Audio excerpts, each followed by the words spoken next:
რამდენად შესაძლებელია მოკლე პერიოდში, მოკლე ვადებში, შედარებით დაბალ თანხებში მივიღოთ როგორც ფუნქცია, ასევე ესთეტიკა, მაგრამ იმპლანტის ჩასმის გარეშე. სწრაფად, იაფად და ხარისხიანად არ გამოდის. ეს ყველაფერი მე მგონი რომ ძალიან ცუდად დამთავრდეს. შეიძლება დავკარგოთ მინიმუმ იმპლანტი. ვინ არის პასუხისმგებელი იმაზე, რომ იმპლანტი დარჩება პირის ღრუში, სხვა სიტყვებით იქნება წარმატებული იმპლანტაცია 10 წლის შემდეგაც. მე მინდა პირდაპირ ყველა პაციენტს თუ რა ხელოვნურ კონსტრუქციებს არ აქვს მნიშვნელობა. იმპლანტზია, კბილზია, რომელი ხელოვნური კონსტრუქცია გაცილებით მეტი მოვლა ჭირდება, ვიდრე საკუთარ კბილებს. ყველას არ ჭირდება ვინერი? არა, ყველას ნამდვილად არ ჭირდება. რატომ ღირს იმპლანტაცია ასე ძვირი? მე მგონი რომ ძვირი არ არის. მივესალმები ჩვენს მაყურებელს და ჩვენს მსმენელს. ჩემი სახელი არის ოლგა და ეს არის ჩვენი სამედიცინო პოდკასტი. დღეს ჩვენ საუბრობთ ღიმილზე. და მინდა გითხრათ, რომ ლამაზი ღიმილი არ არის მხოლოდ ესთეტიკა, ეს არის ფუნქცია, ეს არის შესაძლებლობა, რომ ჩვენ კარგად დავღეჭოთ, კარგად ვისაუბროთ, ვილაპარაკოთ, ფონეტიკა სხვა სიტყვებით. როგორ ჭამთ, როგორ საუბრობთ, ზოგადად როგორ გრძნობთ თავს, ყოველდღე ამაზეა დამოკიდებული ჩვენი განწყობა, ხოლო ჩვენი განწყობა ზოგჯერ განპირობებულია სწორედ რომ ლამაზი ღიმილით. ჩვენი სტუმარია დღეს პავლე ხუჯაძე, ორთოპედ იმპლანტოლოგი, პავლე ხუჯაძის სტომატოლოგიური ცენტრის დამფუძნებელი და მთავარი სპეციალისტი. პავლე 20 წელზე მეტი ხნის გამოცდილებით ქმნის არა მხოლოდ ლამაზ ღიმილს, არამედ ფუნქციურ და ხანგრძლივ შედეგს. დღეს პავლე ექიმი გაგვიზიარებს, რა უნდა ვიცოდეთ იმპლანტებზე, გვირგვინებსა და ვინირებზე, თეთრ ჰოლივუდურ ღიმილზე და ესე ვთქვათ ინსტაგრამ ტრენდებზე. თუმცა პავლე ექიმა, სანამ დავიწყებთ საუბარს, ჩემი პირველი კითხვა იქნება შემდეგი. როგორ აღმოჩნდით ამ პროფესიაში და რომ არა, სტომატოლოგია სად იქნებოდით? მოგესალმებით, მადლობა ოლგა მოწვევისათვის. მივესალმებით ჩვენს მსმენელებს, მაყურებლებს. საინტერესო კითხვა არის. მე არ ვაპირებდი მედიცინაში საერთოდ მოღვაწეობას, ჩემი სურვილი იყო რომ მსახიობი ვიყავ, გამოსულიყავი, მაგრამ ისეთი პერიოდი იყო, ცუდი პერიოდი, 90-იანი წლები, არეულობა და ესე მოხდა რომ ბებია ფარმაცევტი მყავდა და სამედიცინო განხრით იყო რჩევა, რომ წავსულიყავით. ფარმაკოლოგია ძალიან ბევრი ქიმია ისწავლება. მე ამდენი ქიმიის ის არ მქონდა, ასე ვთქვათ, სურვილი და ვწერებთ ხანმოკლე სწავლების პერიოდი არის სტომატოლოგიურზე, იყო ყოველთვის 5 წელი, სამკურნალო ფაკულტეტზე განსხვავებით და ასე ვთქვათ, მარტივი გზა ავარჩიე, ასე მოხდი სტომატოლოგიურზე. მერე უბრალოდ გავიარე გადამზადება, ქალაქ ნოვოსიბირში ვიყავი 2 წელი და დიდი სკოლა გავიარე პრინციპში, იმიტომ რომ ძალიან ბევრი პაციენტია. იქ ჯერ კიდე მაშინ ასე ვთქვათ ეს ძველი პოსტსაბჭოთა ისინი მოქმედებდა, უფასო პაციენტები და როცა ბევრი უფასო პაციენტია, ასე ვთქვათ ხელის კარგად გაწაფვაში გეხმარება. არ ნანობ. სახიობი კიდე სულ სხვა განხრა. იცი როგორი სიტუაცია არის, პრინციპში ალბათ არ ვნანობ და ამაში მეხმარება ის, როდესაც პაციენტი, რომელიც მადლიერია, ეს არის ჩემთვის საერთოდ ყველაფერი, ნებისმიერ ფინანსურ იმას მირჩენილი პაციენტი გაიღიმებს, ხშირად არის ჩაგეხუტება და მადლიერებას გამოხატავს, რომ თუნდაც რაღაცა მის ცხოვრებაში თვითშეფასება აწიე და ძალიან ბედნიერი ვარ ამით. სწორედ რომ თვითშეფასებაზე მოქმედებს ეს ეგრეთ წოდებული სწორი კბილები, ლამაზი ღიმილი, ესთეტიკა. თუმცა სანამ ჩვენ ესთეტიკას შევეხებით, მინდა მაინც რომ ფუნქციაზე ვისაუბროთ. ფუნქციაში მე ვგულისხმობ დაკარგული კბილების აღდგენას, სხვა სიტყვებით, იმპლანტაციას. თუმცა მაინც მოვიხმარ გარკვეულ სტატისტიკას. ბიოსტატისტიკის წამყვანი კვლევები აჩვენებენ, რომ უფრო მეტი პაციენტი არათუ ფუნქციას ეძებს, არამედ როგორ დაღეჭოს, როგორ ისაუბროს, ხომ? არამედ უნდა ესთეტიკა. და ამაზე რა თქმა უნდა დიდ გავლენას ახდენს სოციალური მედია და ინსტაგრამ ღიმილი. შესაბამისად მაქვს ესეთი კითხვა, რამდენად შესაძლებელია მოკლე პერიოდში, მოკლე ვადებში, შედარებით დაბალ თანხებში მივიღოთ როგორც ფუნქცია, ასევე ესთეტიკა, მაგრამ იმპლანტის ჩასმის გარეშე. რა შეგვიძლია გავაკეთოთ? პირველი რაც შემიძლია თქვა, რომ სწრაფად, იაფად და ხარისხიანად არ გამოდის. რაღაცის ხარჯზე უნდა მოხდეს. სწრაფად და იაფად გამოუხარისხოთ. მე ნანახი მაქვს სამწუხაროდ კლინიკური შემთხვევები, როდესაც პაციენტს ასე ვთქვათ ტრაპზე დააწიეს კბილები, მიმფრინავდა, ჩამოსული და მინიმუმ კრიტიკას ვერ უძლებდა ეს კონსტრუქციები და შემდგომ მოხდა მისი გამოცვლა. ამიტომ აქ ეხლა ძალიან ბევრი კლინიკა, ექიმი საქართველოში მუშაობს სამედიცინო ტურიზმზე, ასე ვთქვათ. ამ პაციენტების ძირითადი მოთხოვნა არის დრო. ფინანსური პრობლემები არ აქვთ ძირითადად, თუმცა მიუხედავად ამისა, რომ ბაზარი ძალიან დიდია და მარტო ჩვენ არ ვიღებთ ტურისტებს, გვერდზე უზარმაზარი თურქეთია, რომელსაც ძალიან აქვს განვითარებული სამედიცინო ტურიზმი, არის აღმოსავლეთ ევროპა, ფინანსური კუთხით და შესაბამისად კონკურენცია ძალიან დიდია. ამიტომ ჩვენი ექიმები ცდილობენ რაღაც ფასის ხარჯზე, სისწრაფის ხარჯზე ეს პაციენტები დააკმაყოფილონ, მაგრამ არ ვიცი ხა ყველა ამას როგორ ახერხებს, თუმცა ვფიქრობ, რომ ცოტა რთული არის. თან კონკურენციას გაუძლო, თან ხარისხიან მომსახურება მიაწოდო, თან ეს ყველაფერი რაღაც ფასში ჩაეტიო. ამიტომ მე მაგალითად მქონდა ჩვენც ესეთი შემოთავაზება და პირდაპირ ვუთხარი, რომ ეს არ იქნება დროის ხარჯზე. ანუ დრო არის აუცილებელი, იმიტომ რომ სხვა შემთხვევაში მაშინ ჩვენ ვერ დავდებთ იმ შედეგს, რომელიც მნიშვნელოვანია. იაფი და ხარისხიანი? ხო, არა, იაფიანი ჩემი აზრით არ არსებობს, იმიტომ რომ ძალიან ბევრი მისაუბრია ამაზე ტექნიკოსებთანაც, ექიმებთანაც, ანუ ფიზიკურად ვერ გამოდის. ანუ აი მაგალითად რა ვიცი, როგორ აღხსნა როგორ შეიძლება იაფად, ანუ იაფად ვაკეთებ, ამას აკეთებ რაღაცის ხარჯზე. შენ რო საბოლოო პროდუქტს აწვდი პაციენტს მაგალითად რაღაც თანხად და ეს თანხა რაღაცაზე იაფია, ესე იგი შენ რაღაცაზე ფას ზოგავ, ხო, იქ შეიძლება მასალაზე დაზოგო, შეიძლება ასისტენტზე დაზოგო, რაღაცა არ იყიდო და საერთო ჯამში კი შეიძლება დავალფასი გამოგივიდეს, მაგრამ მე მაინც გონია, რომ ხარისხი ვერ იქნება. თუმცა თუ კბილი ამოსაღებია. იმპლანტის გარდა როგორი ალტერნატივები არსებობს? კი ბატონო, ძალიან საინტერესო კითხვაა და ძალიან მაგაზე ვერ საუბრობ ხოლმე მეც ყველა პაციენტს. ზოგადად პირველ რიგში მნიშვნელოვანია, რომ პაციენტს აქვს არჩევანის უფლება. მას უნდა შესთავაზო ყველა არსებული ვარიანტი, რაც არსებობს. და მე ყველა პაციენტს თავაზობ, რომ კბილის დაკარგვის შემდეგ ვარიანტი გვაქვს 3. პირველი, მოსახსნელი კონსტრუქცია. ანუ ეს შეიძლება იყოს მიკროპროტეზი, ნაწილობრივ მოსახსნელი, მთლიანი მოსახსნელი კონსტრუქცია. მეორე არის ხიდისებური კონსტრუქცია. ხიდისებური კონსტრუქცია უბრალოდ საჭიროებს მინიმუმ 2 საყრდენი კბილის პრეპარირებას და მასზე კეთება მოუხსნელი კონსტრუქცია და მესამე ალტერნატივა არის იმპლანტაცია. იმპლანტაციის პლუსი მდგომარეობს იმაში, რომ მეზობელ ხელს არ ვკიდებთ და კონსტრუქცია შეგვიძლია გავაკეთოთ მოუხსნელი.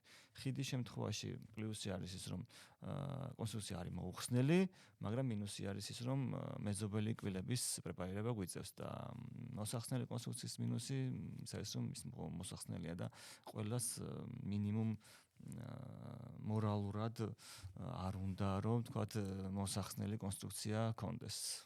თუმცა ამ სამიდან შედარებით დაბალი ფასი რომელს აქვს და შედარებით მაღალი ფასი რომელს აქვს? ნუ, რა თქმა უნდა, ყველაზე ბიუჯეტური მოსახსნელი კონსტრუქცია არის.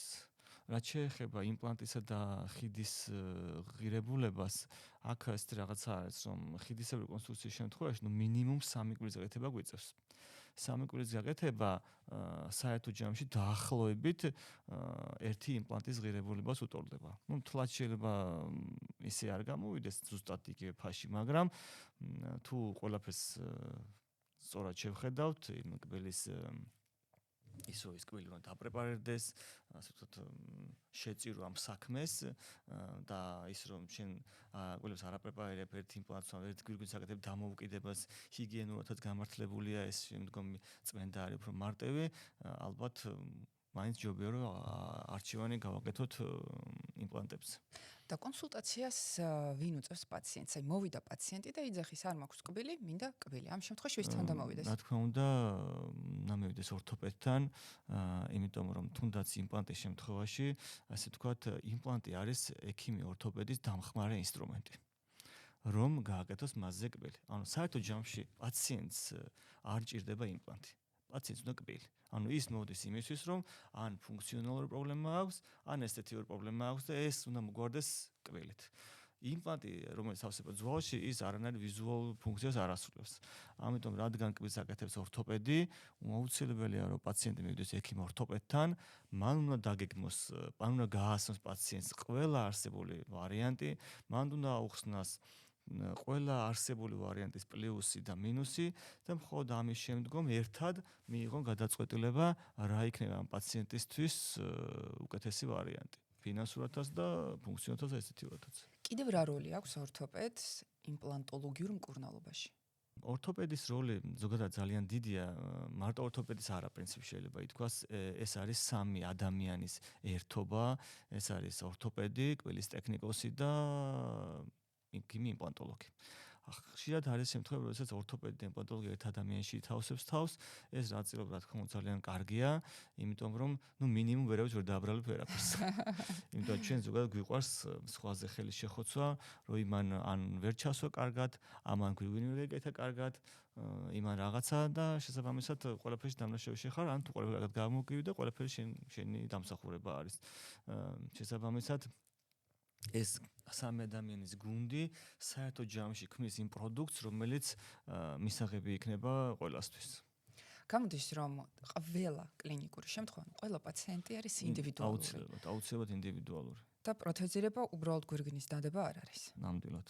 იქ ძალიან ბევრი ნიუანსი არის გასათვალისწინებელი, თუნდაც სატექნიკო კუთხით, თუნდაც საექიმო კუთხით, რომ დღეისათვის, ეხლა მაგალითად ადრე, როდესაც დაიწყო იმპლანტაცია, მთავარი იყო, რომ იმპლანტი შეხორცებულიყო. ანუ ეს იყო ძირითადი პრობლემა, რომ იმპლანტის გარშემო მომხდარიყო ძვლის ოსტეოინტეგრაცია და შემდგომში ასე თუ ავა თუ კარგად გაკეთდებოდა კბილი. დღეს ეს საკითხი ნაკლებად დგას, იმიტომ რომ პაციენტს მარტო იმპლანტი არ უნდა და ზოგადად სტატისტიკურად დამტკიცებული რომ 98-99% ხორცდება იმპლანტების და შესაბამისად უკვე მთავარი აქცენტი გადავიდა შემდგომ ზევიდან რა ორთოპედია გაკეთდება ერთი და რამდენად სწრაფად მოხდება პროტეზირება, რომ პაციენტმა მინიმუმ დროებითი კონსტრუქციით იყოს და არ იაროს უკბილოთ. ანუ დღევანდელი მოთხოვნა უფრო მეტ აქცენტი კეთდება დაუყოვნებელ იმპლანტაციაზე, დაუყოვნებელი დატვირთვით. კი, სწრაფად, რომ პაციენტი კლინიკიდან არ გავიდეს უკბილოთ. და შეიძლება მალე. ამაზე მეტყველებს თანამედროვე დიზაინი იმპლანტებისა, ფაქტიურად ყველა კომპანია ცდილობს ისინიც კი რომლებიც ასე ვთქვათ ცოტა უფრო კონსერვატიული კომპანიები იყვნენ და ერთი კონკრეტული ხაზი ჰქონდათ, ცდილობენ რომ გააფართოვონ ხაზი და შეიძინონ აქტიური იმპლანტები მათ მასში კატალოგში ასე ვთქვათ რომ აგრესიული ფრთები ჰქონდეს, რომ შეეძლოს პირველი სტაბილიზაციის მიღება და შემდგომში ექიმმა შეძლოს მასზე კბილის გაკეთება. ოლეგი მორჯერ ახსენეთ უკვე ტექნიკოსი. მოდით მე ვფიქრობ რომ ზოგიერთ პაციენტს მაინც და მაინც ბოლომდე არ ესმის ვინ არის კბილის ტექნიკოსი, რას საქმიანობს ის? ხო, კბილის ტექნიკოსი არის ის ადამიანი, ვინც ამზადებს ამ ჩვენი პაციენტისთვის სასურველ კბილს. ანუ ეს მის ხელშია. მის ხელში არის ეს ყველაფერი. არიან ასევე რა თქმა უნდა ექიმებიც, რომლებიც ამასაც ითავსებენ. აქვთ მათ ესე ვთქვათ ამის საშუალებაც, გამოცდილებაც, დროც ასე ვთქვათ და არის ადამიანები, რომლებიც ცალკე ჯგუფია, რომლებიც მუშაობენ ამ ტექნიკურ მხარეზე, რომ მოხდეს კონსტრუქციის დამზადება. მაინტერესებს რახან საუბრობთ ესე რომ ვთქვათ მაღალი დონის შედეგებზე და საშუალო დონის შედეგებზე. მინდა კითხოთ ყველაზე ხშირად იმპლანტებზე საუბრისას შეცდომები სად არის? რა ეტაპზე? იმპლანტაციისას შეცდომა ყველა ეტაპზე შეიძლება დაუშვათ ქირურგიულ ეტაპზე, ვთქვათ, შეიძლება ეგ რაღაც ანატომიური წარმონაქმნების დამიმართებით, შეიძლება დაუშვათ სატექნიკო ეტაპზე და შეიძლება დაუშვათ ორთოპედიულ ეტაპზეც. ყველა ეტაპზე შეიძლება დაუშვათ შეცდომა. მოდით აბა კიდევ ერთხელ გავიაროთ პროცესი. მე არ მაქვს კბილი. ვრეკავ კლინიკაში, პავლე ხუჯაძის სტომატოლოგ კლინიკაში ვრეკავ და ვიძახი რომ მინდა ჩაწერა არა თუ იმპლანტოლოგთან, არამედ ორთოპედთან. მოვედი კონსულტაციაზე ორთოპედთან, ორთოპედი იმპლანტოლოგი მეუბნება ამას და ამას და ამას, მაგრამ კბილის ტექნიკოსთან პაციენტი არ მიდის. კი, აქ არის ესეთი ნიუანსი, რომ ადრე პოსტსაბჭოთა სივრცეში ასე ვთქვათ, იყო ესეთი რაღაცა, რომ კბილის ტექნიკოს რა უნდა პირის ღრუში. ესეთი ცუდი ასე ვთქვათ თემა იყო, რომელიც რაღაც დონეზე მოდის დღესაც, განსაკუთრებით ძველ ტექნიკოსებს აქვთ ეს, თუმცა არის თანამედროვე ტექნიკოსები, რომლებიც მოდიან. ეს ძალიან მნიშვნელოვანი თემა არის ბევრ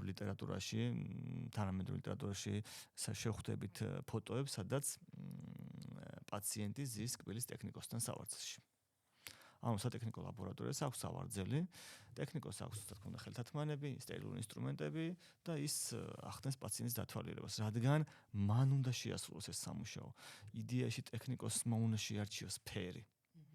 რადგან მან იცის ამ კონკრეტულ მასალას რა ფერის შესაძლებლობები აქვს, რომელსაც თვითონ იყენებს და ჯობია რომ ტექნიკოსმა მოახდინოს ეს ყველაფერი. მაქსიმალურად ინფორმაცია მიიღოს ტექნიკოსმა პაციენტის უნახავად. და შესაბამისად ესეც უკვე ისე დახვეწილი რომ შედეგიც იდება ძალიან კარგი კი. კბილის ტექნიკოსების თემა ვფიქრობ რომ ამოვწორეთ, თუმცა ვფიქრობ რომ კიდევ ერთი რგოლი არის, ვიზეც უნდა ვისაუბროთ, ეს არის პაროდონტოლოგი. რა როლი აქვს პაროდონტოლოგს იმპლანტოლოგიურ მკურნალობაში? ხრძილებსა ვისაუბროთ. პაროდონტოლოგი, ჩემი აზრით, ცოტათი ისეთი სფერო არის, ორ ნაწილად შეიძლება დავუყოვნე პაროდონტოლოგია, ეს არის თერაპიული პაროდონტოლოგია და ქირურგიული პაროდონტოლოგია. იდეაში ევროპაში პერიოქირურგები, ქირურგი პაროდონტოლოგები არიან, ისინი არიან იმპლანტოლოგები. ანუ იდეაში სასურველია, რომ ქირურგიული პაროდონტოლოგიის ცოდნა აუცილებლად ჰქონდეს იმპლანტოლოგს. ეს არის ძალიან ნატიფი ხელოვნება, მიკრო ინსტრუმენტებით, მიკროქირურგიული ინსტრუმენტებით, ძალიან წვრილი ძაფით, ძალიან დიდი გადიდებით, იმიტომ რომ პირის ღუჯი ისედაც პატარაა და გრძილი და პაროდონტი ისედაც პატარა ქსოვილებია და ამიტომ მნიშვნელოვანია ეს მიკროქირურგიული ცოდნა, რათა მაქსიმალურად კარგი შედეგი დადოს. ისევ იმ საკითხს დაუბრუნდებით, რომ იმპლანტის უბრალო შეხორცება, უბრალოდ არასწორად ვამბობ, ხომ იმპლანტი კი არ უხორცდება ორგანიზმი ახდენს მის გარშემო ოსტეოინტეგრაციას, უბრალოდ ეს აღარ არის უკვე საკმარისი. საკმარისია რომ იმპლანტის გარშემო და კბილის გარშემო რბილი ქსოვილები და კბილი ერთიანობაში ქმნიან ჰარმონიას. ის გრძილიც უნდა იყოს მაქსიმალურად კარგად. მისი არსებობს ესეთი ხედვა სტომატოლოგიაში თეთრი ესთეტიკა და ვარდისფერი ესთეტიკა. ვარდისფერი ესთეტიკა არის გრძილი. ანუ პაციენტს მარტო თეთრი კბილი უკვე აღარაფერში აღარ ჭირდება. მას უნდა რომ მის გარშემო იყოს ლამაზი ვარდისფერი გრძილი, ანუ გრძილის ფაქტურა, გრძილის ფერი, გრძილის ზომა, უნდა აკმაყოფილებდეს იმ მოთხოვნებს, რაც დღეს თანამედროვე ესთეტიურ სტომატოლოგიაში არსებობს და ამ ნიუანსებს უკვე ძირითადად აგვარებს პერიოქირურგი. ეს ცოდნა კარგია როცა იმპლანტოლოგსაც აქვს. რაც შეეხება თერაპიულ პაროდონტოლოგიას, თერაპიული პაროდონტოლოგია ალბათ უფრო არის იმპლანტაციამდე მიყვანა პაციენტისა, პირის მომზადება იქ, ანთების მკურნალობა, ჰიგიენა და უკვე შემდგომი იმპლანტაციის შემდგომი მოვლა. იგივე წმენდა პაროდონტოლოგის მიერ, თუმცა აქ ჩვენთან არ არის ჯერ ეს სფერო კიდე გაყოფილი, იმიტომ რომ ამას აკეთებს ექიმი ჰიგიენისტი. ჩვენთან ესე გამოყოფილი ჰიგიენისტი არ არის, ევროპაში არის ცალკე პროფესია ჰიგიენისტი და ის ახდენს შემდგომ მოვლას, მაგრამ რადგან ჩვენთან არ არის ესე კონკრეტულად ჰიგიენისტი, ამას ჯობია რომ უხელმძღვანელოს თერაპევტმა პაროდონტოლოგმა. მიხედოს უკვე ჩასმულ იმპლანტებს და მის გარშემო არსებულ ქსოვილებს. რატომ გროვდება საკვები იმპლანტის გარშემო და როგორ მოქმედებს ის ან იმპლანტზე, ან ღრძილზე? საკვები მარტო იმპლანტის გარშემო არ გროვდება, საკვები გროვდება ყველგან. უბრალოდ როგორი სიტუაცია არის ეს, რომ არის, რა თქმა უნდა, ძალიან ბევრი ორგანიზმია დამოკიდებული, ვიღაცას გაცილებით მეტად ხდება ნადების მოგროვება ვიღაცის პირისგულში, ვიღაცის პირისგულში ნაკლებად ხდება ნადების დაგროვება. ეს ძალიან ინდივიდუალურად, ძალიან ბევრ ფაქტორზე არის განპირობებული, თუმცა რა არის აქ მნიშვნელოვანი არის ის, რომ ამ საკვებით იკვებებიან ბაქტერიები, რომელიც არის ჩვენს პირისგულში n რაოდენობით და თუ კი მათ შეუქმნით ასე ვთქვათ სასათბურე პირობებს, ისინი მრავლდებიან და შემდგომში, რა თქმა უნდა, იქნება სერიოზული პრობლემები. სერიოზული პრობლემები არის შეიძლება გავინტერესდეს იმ კუთხით, რომ ორგანიზმი თვითონ აქვს დაცვითი ფუნქცია, რომ ცდილობს მოშორდეს, გაიწიოს აი ამ გამომწვევი ფაქტორებისგან, რაც შეიძლება იყოს ბაქტერიები, ბაქტერიების მიერ გამომუშავებული მჟავეები და ნელ-ნელა იწყებს დისტანცირებას. ანუ ქსოვილები, რბილი და მაგარი ქსოვილები იწევს. შესაბამისად ვიღებთ გრძილების რეცესიას, გაშიშვლებულ იმპლანტებს და ეს ყველაფერი მე უკვე შეიძლება ძალიან ცუდად დამთავრდეს. შეიძლება დავკარგოთ მინიმუმ იმპლანტი. პავლექემო, თქვენ ხართ ერთ-ერთი ყველაზე დიდი იმპლანტოლოგიური კომპანიის, MIS MIT პროგრამის, სასწავლო პროგრამის სპიკერი. და რახან ღრძილზე ვსაუბრობთ, მახსენდება ისეთი სისტემა, როგორც არის MIS Connect-ი. რა კავშირი აქვს MIS Connect-ს ამ გართულებების პრევენციასთან? კარგი შეკითხვა არის. MIS Connect-ს აქვს ერთი ძალიან დიდი პლუსი, ცოტა შორიდან რომ დავიწყოთ, რატომ მოხდა აი ამ Connect-ის საერთოდ შექმნა, საქმე იმაშია, რომ იმპლანტის ყელი არის ყველაზე სენსიტიური ადგილი და ეს ადგილი არის სადაც მას უერთდება ორთოპედიული ნაწილი, რასაც ქვია აბატმენტი. ახლა შეიძლება ჩვენი პაციენტებისთვის ეს ცოტა ისეთი სიტყვებია, მაგრამ ეს არის გადამყვანი ნაწილი, რაზეც შემდგომში მაგდება გვირგვინი. ჩვენ სანამ ამ გადამყვან ნაწილს დავამაგრებთ, მანამდე გვიწევს ძალიან ბევრი ეტაპის გავსვლა. ეს შეიძლება იყოს ღრძილის მოფორმირების მოთავსება, დროებითი აბატმენტის მოთავსება, დროებითი გვირგვინით და შემდგომში მუდმივი გვირგვინი. ამ ყველა ნაწილის მოხსნა გაკეთება ხშირ შემთხვევაში იწვევს და ეს მეცნიერებთან დამტკიცებულია, იწვევს გარშემო არსებული ქსოვილების ისევ რეზორბციას, გაწევას, ორგანიზმი ცდილობს რომ მოშორდეს აი ამ კონტაქტებს, მოხსნა გაკეთებას და შესაბამისად ვიღებთ არასასურველ შედეგს. Connect-ის საშუალებით ჩვენ შეგვიძლია ეს მოხსნა გაკეთების ადგილი მოვაშოროთ ძვლის დონეს და გადავიტანოთ ღრძილის დონემდე, როდესაც უკვე აღარ არის ის პრობლემა და ძვალს არ ვაყენებთ აი ამ ტრავმას, ასე ვთქვათ, და შესაბამისად აღარ ხდება ძვლის რეზორბცია. იდეაში აქაც ესთეტიკაზეა საუბარი. საბოლოო ჯამში ესთეტიკაზე არის საუბარი. კი, საბოლოო ჯამში ესთეტიკაზე მივიდივართ, თუმცა ეხლა შეიძლება პაციენტს საერთოდ არ უჩანდეს, თქვათ, გაშიშვლებული იმპლანტი და მას ეს დიდად არ აწუხებდეს, მაგრამ საბოლოო ჯამში ეს იმპლანტი თუ კი მოხდა იმ იმპლანტის ყელის დაინფიცირება, თუ კი მოხდა პირის ღრუში და გამოჩნდა, ეს მარტო ესთეტიკაზე აღარ აისახება, ეს უკვე მე ფუნქციაზეც აისახება და საბოლოო ჯამში მე უკვე დავკარგავთ ამ იმპლანტს. ამიტომ ესთეტიკად, მაგრამ ფუნქციაც არანაკლებ მნიშვნელოვანია. მოკლედ კბილის იმპლანტაცია მარტივი საქმე არ ყოფილა. მარტივი საქმე არ არის ნამდვილად. ბევრი რგოლია. ძალიან. ნახეთ, დღეს ძალიან აქტუალურია სოცმედით ინფორმაციის მიღება, ან თუნდაც ChatGPT-ის მეშვეობით. ამიტომ პაციენტი ხშირად უკვე ინფორმირებული მოდის რაღაც გარკვეული ან პროცედურების შესახებ, ან იმპლანტების კომპანიების შესახებ და ხშირად ისმის მათ შორის თქვენ ახავთ სტომატოლოგ ჯგუფებში, რომელი ბრენდი იმპლანტების არის კარგი. საუკეთესო, რას მირჩევთ ექიმო, პაციენტმა უნდა იცოდეს თუ არა იმპლანტების ბრენდების შესახებ თქვენი აზრით. თუ ისმოდის ექიმთან და ენდობა ექიმს თავიდან ბოლომდე. ფიქრობ რომ ასეთის ანუ ერთმნიშვნელოვანი პასუხი შეიძლება არ ქონდეს ამ კითხვას, რადგან შეიძლება ადამიანს ქონდეს სურვილი, იცოდეს რა იმპლანტია, რა წარმოება, რამდენი წლიანი გამოცდილება აქვს და ასე შემდეგ, მაგრამ ჩემი აზრით აქცენტი და ის თუ ვინ აარჩევს ამას, ეს უნდა იყოს ექიმზე დამოკიდებული. ექიმზე ან იმ კონკრეტულ კლინიკაზე, სადაც ხდება ეს ყველაფერი, რადგან მნიშვნელოვანია რომ მარტო იმპლანტოლოგი არ აკეთებს ამ საქმეს, როგორც ვისაუბრეთ, ამას ორთოპედია ასრულებს შედეგად, ეს უნდა იყოს ერთი გუნდის მიერ სიტუაციიდან გამომდინარე, უნდა მოხდეს საიმპლანტაციო სისტემის შერჩევა. ანუ ყველა იმპლანტს აქვს თავისი პლუსები და მინუსები, შესაბამისად მე ვფიქრობ, რომ აუცილებელია ორთოპედმა და იმპლანტოლოგმა ერთად დაგეგმონ რა ორთოპედიული კონსტრუქცია უნდა გაკეთდეს და ამ ორთოპედიულ კონსტრუქციას რომელი იმპლანტების საშუალებით მოახერხებენ უკეთესად. ანუ საიმპლანტაციო სისტემას უნდა ქონდეს ფართე ორთოპედიული ხაზი. არის საიმპლანტაციო სისტემა, რომელსაც არ აქვს ფართე ორთოპედიული ხაზი, მაგრამ ძალიან კარგი იმპლანტია. მაგრამ მე როგორც ორთოპედი, თქვა რაღაც კონკრეტულ სიტუაციაში ვერ მივიღებ იმ შედეგს, რაც მე მინდა.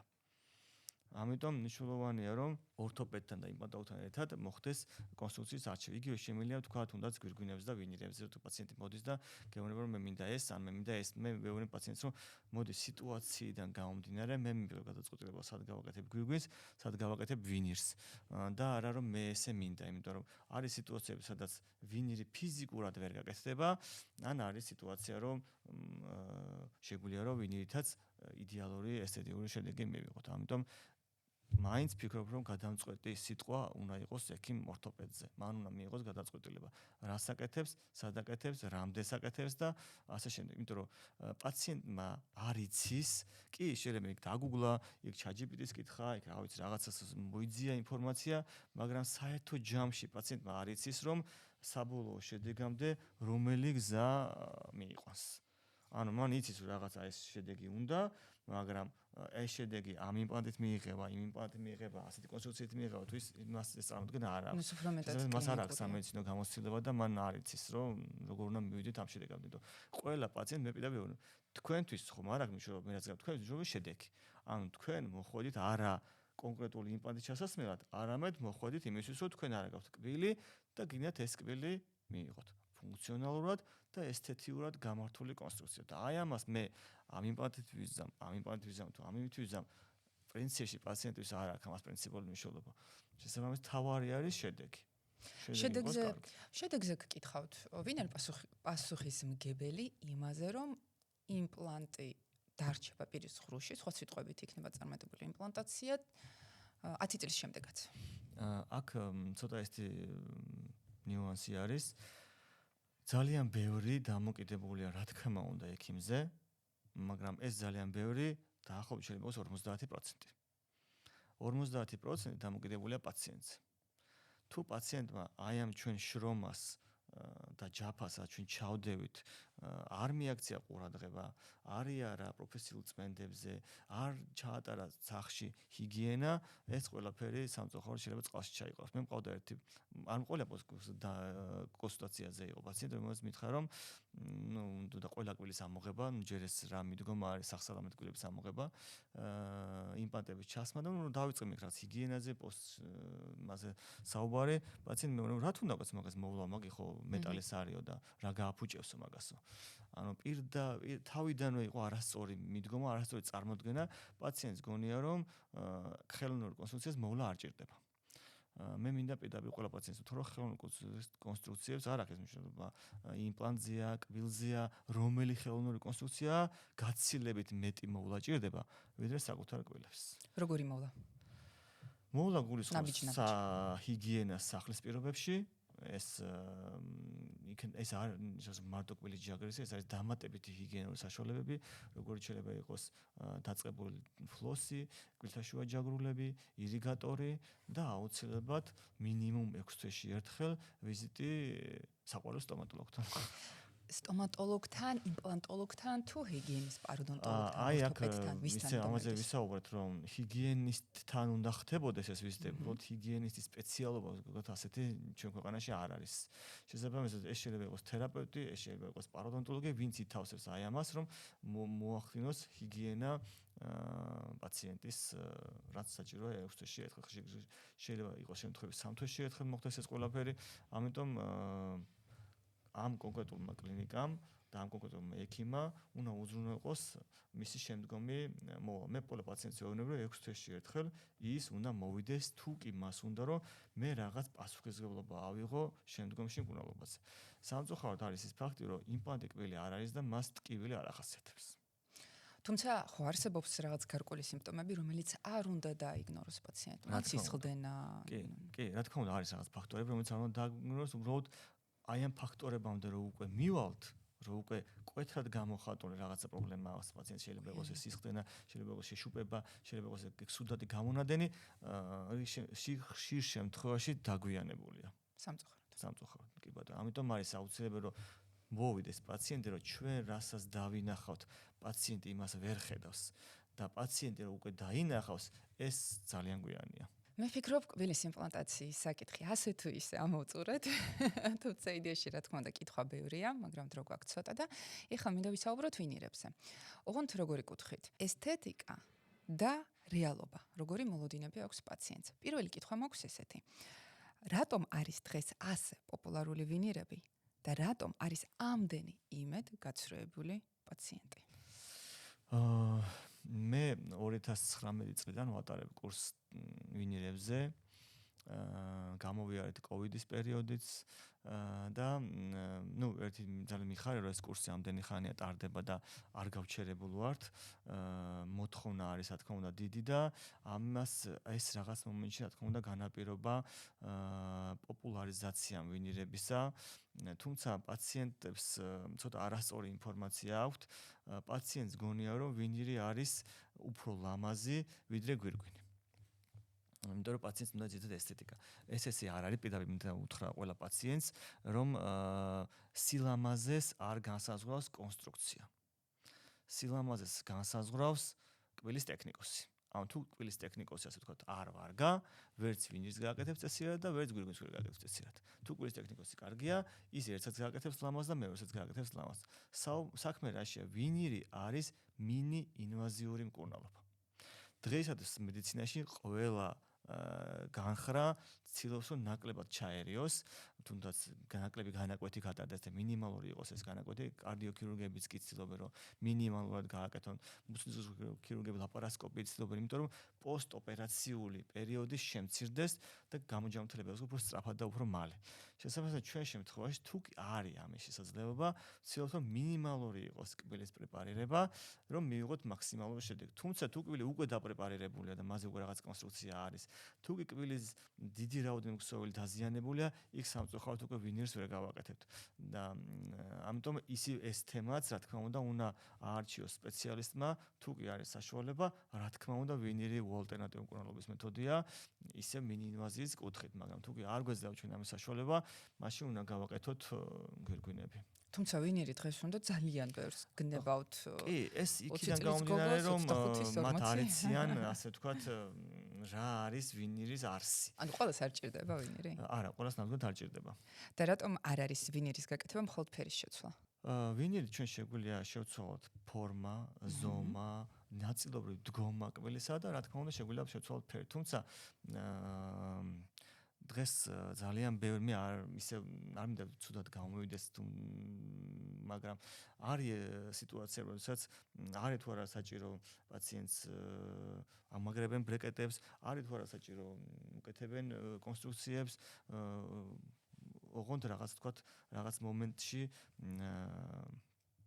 თუნდაც პაციენტის მოთხოვნები დააკმაყოფილონ და ეს პაციენტები მე რაღაც პერიოდის მერე მოდიან, მოსულ არაერთი ადამიანი, რომელსაც ვთქვა რომ რა მინდოდა, კბილი დავიკლიბე მხოლოდ ფერის გულისთვის.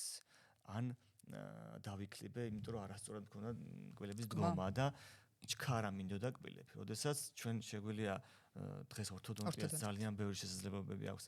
კბილების გათეთრება შეგვიძლია, ანუ რატომ უნდა რაღაცა ზიანი მივაყენოთ კბილს, თორსა შესაძლებელია ცოტა ხანგრძლივი პერიოდით ვიგუნავთ ორთოდონტიურად, გავისწოროთ ეს კბილები, მე შემდგომში გავითეთროთ და ეს კბილები გაცილებით დიდ ხანს გვემსახურება საერთოდ ჯამში და შეიძლება მართლაც ციბერემდე გავყვეს, ვიდრე აი ხვალ მინდა მე ხა თეთრი კბილები, რაღაცა წვეულება მაგას შემდგომ და მე ეს ყველაფერი შეიძლება საერთოდ ჯამში კარგად არ დამთავრდეს. თუმცა ზოგადად ყველა კბილი შეიძლება დაიფაროს ვინირით? შესაძლებელია ტექნიკურად ყველა კბილი. კი ბატონო, ეგ პრობლემა არ არის. რა ხდება, როცა ვინირი სწორად არ არის დაგეგმილი და გაკეთებული შესაბამისად? აქ არის ესეთი რაღაცა, რომ შესაძლებელია ზედმეტი პრეპარირება მოხდეს კბილისა.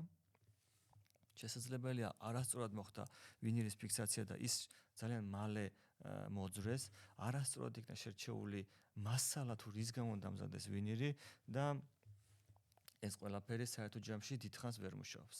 ზოგადად სტატისტიკურად 10-15 წელი ვინირები მუშაობს. მე მყავს პაციენტები, რომელსაც ამ პერიოდში არანაირი პრობლემა არ შექმნიათ. თუმცა ეს ყველაფერი უნდა იყოს სწორად დაგეგმილი, სწორად არჩეული მასალა და სწორად არჩეული საფიქსაციო ტექნიკა.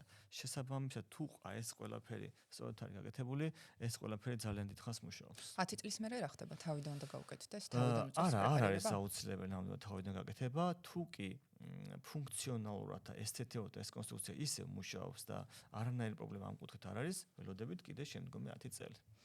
და რა შემთხვევებში არ მუშაობს, ესე ვთქვათ, ფუჭდება ყველაზე ლამაზი ვინირიც. ვთქვათ, არასწორი თანკბილოა, ბრუქსიზმი, არათანაბარი თანკბილოა. ეს ნიუანსები, რა თქმა უნდა, ჯობია გათვალისწინებული იყოს, სანამ კონსტრუქციას გავაკეთებთ.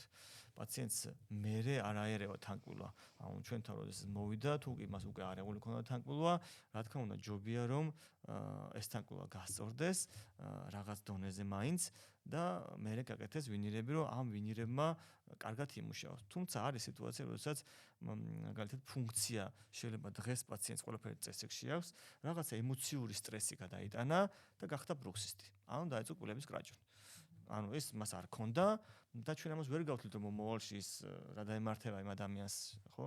შესაბამისად ყველაფერს წინასწარ ვერ გავთვლით. უბრალოდ ჩვენ რაც ვიცით რომ თქვათ რა მასალა გამოვიყენოთ ვინერებისთვის, როგორ დავამაგროთ ეს ვინერები, გავითვალისწინოთ თანკვილვა და აი ამ ნიუანსების გათვალისწინებით შესაძლებელია რომ ეს ყველაფერი კარგად წარიმართოს. მაგრამ არის რაღაც ნიუანსები, რა თქმა უნდა, ადამიანი შეიძლება უცბად ჯანმრთელობის გუბერნად გაუარესდეს, შეიძლება უბრალოდ სტრესი ქონდეს და ბრუქსიზმი დაეწყოს. აი ამას ყველაფერს წინასწარ ვერ გავთვლით. თუმცა თუ პაციენტი ამჩნევს რომ დაეწყო კრაჭუნი, დაეწყო ეს ბრუქსიზმი, ეგრევე მოდის თქვენთან. რა თქმა უნდა. ორთოპედთან. ეგრევე ჯობია მოვიდეს. ნებისმიერ სპეციალისტთან თერაპევტი იქნება, ეს ქირურგი იქნება, წესით სტომატოლოგებს გავლილი გვაქვს ეს ყველა ინფორმაცია და შემდგომში ის ექიმი გადაამისამართეს მას შესაბამის სპეციალისტთან, რომ თავარია დროულად აღმოჩნდეს ეს პრობლემა და დროულად აღმოიფხვრას. რატომ არის ზოგი ღიმილი, როგორ გითხრათ, თითქოს ხელოვნური და თქვენი აზრით თეთრი ყოველთვის ლამაზია? ჩემს თეთრი ყოველთვის ლამაზი არ არის. მე ერთი რაც შემიძლია პირდაპირ გითხრათ, ჩემი პაციენტების 80% არ ითხოვს თეთრ კბილებს. რაზე ძალიან ბედნიერი ვარ. ამას რა ნაწილობრივ ხელს უწყობს სოციალური ქსელი, სადაც მე კლინიკური кейსები მიდევს და პაციენტი უყურებს, უკვე მოდის ისეთი ადამიანი, რომელსაც უნდა მაქსიმალურად ბუნებრივი ღიმილი. რა თქმა უნდა, არის 20%, რომელსაც უნდა რომ ჰოლივუდური. იცი რა არის, აი ამ სიტყვა ჰოლივუდურს თლად ეგრეც არის. ეს არა, იმიტომ რომ ჰოლივუდში ასწავლიან როგორ არ გააკეთო თეთრი კბილები. ასწავლიან რომ მაქსიმუმ ბუნებრივი ლამაზი, ბუნებრივი და ამავდროულად დამაჯერებელი ღიმილი უნდა იყოს, რომ ეს ასაკთან შესაბამისობაში. ეხლა ადამიანი რომელიც რაღაც გარკვეულ ასაკშია და ძალიან თეთრ კბილებს უკეთებთ, ყველა ხვდება რომ ეს არ არის შესაბამისობაში მის ასაკთან. რაღაცა მოდაა ჩემი აზრით ეხლა ამ თეთრ კბილებზე. მე ამას ვაბადარი ტატუს გაკეთებას. ანუ დღეს შეიძლება მე რაღაც სტატუ გავიკეთო, მაგრამ მე რაღაც რამოდენიმე მივხვდი ეს სტატუ საერთოდ არ შეესაბამება ჩემს იმას და მე იმის მოცილება არ არის მარტივი საქმე. ამიტომ ამაზე კარგად ჯობია დავფიქრდეთ, იმიტომ რომ ეს კბილები მე კი თავიდან მოიხსნე, მე კი თავიდან გაიკეთე, თლათ კარგი არ არის და ამიტომ კარგად უნდა დავფიქრდეს ადამიანი, აჯერ გაზომოს და ერთხელ გაჭრას, იმიტომ რომ მე ეს ისევ კბილები ჯანმრთელობას აისახება და არის პაციენტები, აი რომლებიც ითხოვენ არაერთს უთქვია რომ მინდა რომ მიხვდნენ რომ მე კბილები გავიკეთე. ჩანდეს. მინიმუმ აი ამ ხელა ფინანსური რესურსი რაღაცაში მივმართე. და აი ეს უნდათ სამაგიეროდ ბედნიერია. კი, სამაგიეროდ ბედნიერია. კი ბატონო. პაციენტი უნდა ხვდებოდეს, კარგად უნდა დაფიქრდეს. მსგავსი სიტყვები აღნიშნე შენ, რა უნდა, რას ელოდება. არსებობს თუ არა რაიმე სახის პროგრამების 3D მოდელირება შედეგის, აი თქვათ მოვიდა პავლე ექიმთან და პავლე ექიმი, არ ვიცი, რაღაცა პროგრამით ეხმარება პაციენტს არჩევანის გაკეთებაში. ზოგადად როგორ შეიძლება ავარჩიოთ სწორი ფორმა კონკრეტული სახისთვის? როგორ ეხმარებით პაციენტს? როგორ რაღაცა არის ახლა ეს არსებობს აპლიკაციები. არის რამოდენიმე პროგრამა, რომელიც შესაძლებელია პაციენტმა გადაიღოს ფოტო და ეს აპლიკაცია აჩვენებს დაახლოებით ამ ყველაფერს. თუმცა მე მაგალითად ჩემი პრაქტიკიდან შემიძლია ვთქვა, რომ მე მყავდა პაციენტი, რომელიც მითხრა, რომ კირა ნაითლისნაირი კბილები უნდოდა. კირა ნაითლის გვერდ საჭრელები აქვს გარეთ. და რო ვაჩვენე მას მე კირა ნაითლის ფოტო აღმოჩნდა, რომ თურმე ეს კბილები არ უნდა მას. ამიტომ აქ ძალიან მნიშვნელოვანი ნიუანსი არის, რომ პაციენტს ვაჩვენებ, პაციენტს უბრალოდ უყურებს რაღაცა ფოტოს ადამიანისას და იმ შეიძლება სიღრმეებში ვეღარ შედის. ის კონკრეტული კბილები შეიძლება მას საერთოდ არ მოუხვდეს. მას საერთოდ არ მოეწონოს. ჩვენ პაციენტს ვთხოვთ, რა თქმა უნდა, რაღაც ვარიანტები მოგვაწოდოს, თქვათ, რომელიც ფიქრობს ის, რომ მისთვის შესაძლებელი მისაღები იყოს. ჩვენ ამის მიხედვით ვაკეთებთ გარკვეულ მაკეტს, რომელსაც უკვე ვაჩვენებთ პაციენტს. პირიზღურში ხდება ამ მაკეტის მოთავსება, რომ პაციენტმა ეს თლიანობაში აღექვას, მის სახეს ეს ყველაფერი მოუხდება თუ არ მოუხდება. იმიტომ შეიძლება მას მაგალითად ჯულია რობერტსის კბილები მოწოს. ჯულია რობერტსი აქვს ძალიან დიდი კბილები. კი. თვითონაც არ არის ესეთი პატარა სახე არ აქვს, დიდი ღიმილი აქვს, დიდი პირიზრუ აქვს და ძალიან დიდი კბილები აქვს. შესაბამისად, ჯულია რობერტსი ძალიან ლამაზი ადამიანია, მაგრამ მისი კონკრეტული კბილები შეიძლება ყველას არ მოუხდეს. და ამიტომ კი არსებობს ეს აპლიკაციები, მაგრამ სად ეს აპლიკაცია და სად პირიზღრუში მორგებული, რომ ნახავს პაციენტი როგორც ვიზუალურად, ასევე ფუნქციონალურად, რამდენად შეძლებს ამ კბილებით საუბარს, ღეჭვას და ასე შემდეგ.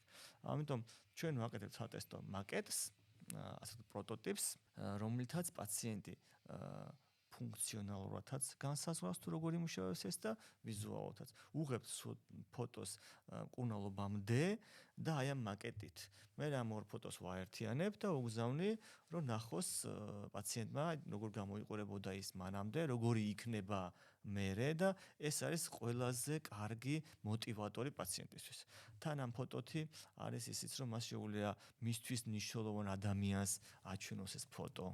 რა ხშირად არის, რომ პაციენტისთვის აი ვიღაცის აზრი არის მნიშვნელოვანი და ამიტომ კი, ამიტომ აი ამ ფოტოს აჩვენებს სამეგობროში, რა ვიცი, სადაც ოჯახის წევრებს და იმიტომ რომ ყოველთვის არ თანხდება, რომ ეს დროებითი კონსულტაციებით იაროს. შესაბამისად, ეს ფოტო უკვე მინიმუმ იმის წარმოდგენას აძლევს, რომ აი როგორი იქნება, როგორი შეიძლება მისი სახე და თუ კი ის ამაზე თანახმა, მე უკვე ვიწყებთ პროგნოზს. ეს არის ძალიან მნიშვნელოვანი ნიუანსი, რომ პაციენტს ჩვენ არ მივაწოდოთ კბილები სურპრიზად. იმიტომ არის ესეთი კლინიკური შემთხვევა, რომ პაციენტი მოდის სხვა კლინიკიდან გაკეთებული კონსულტაციებით, კონსულტაციები ძალიან ლამაზია, შეიძლება ძალიან კარგია, ძალიან კარგად არის გაკეთებული, მაგრამ პაციენტს არ მოწონს ეს. არ არის აუცილებელი ჩვენ და პაციენტის გემოვნება ერთმანეთს დაემთხეს. ჩვენ სხვა გემოვნება გვაქვს, ტექნიკოს სხვა გემოვნება აქვს, პაციენტს სხვა გემოვნება აქვს, პაციენტის ახლობელს სხვა გემოვნება აქვს.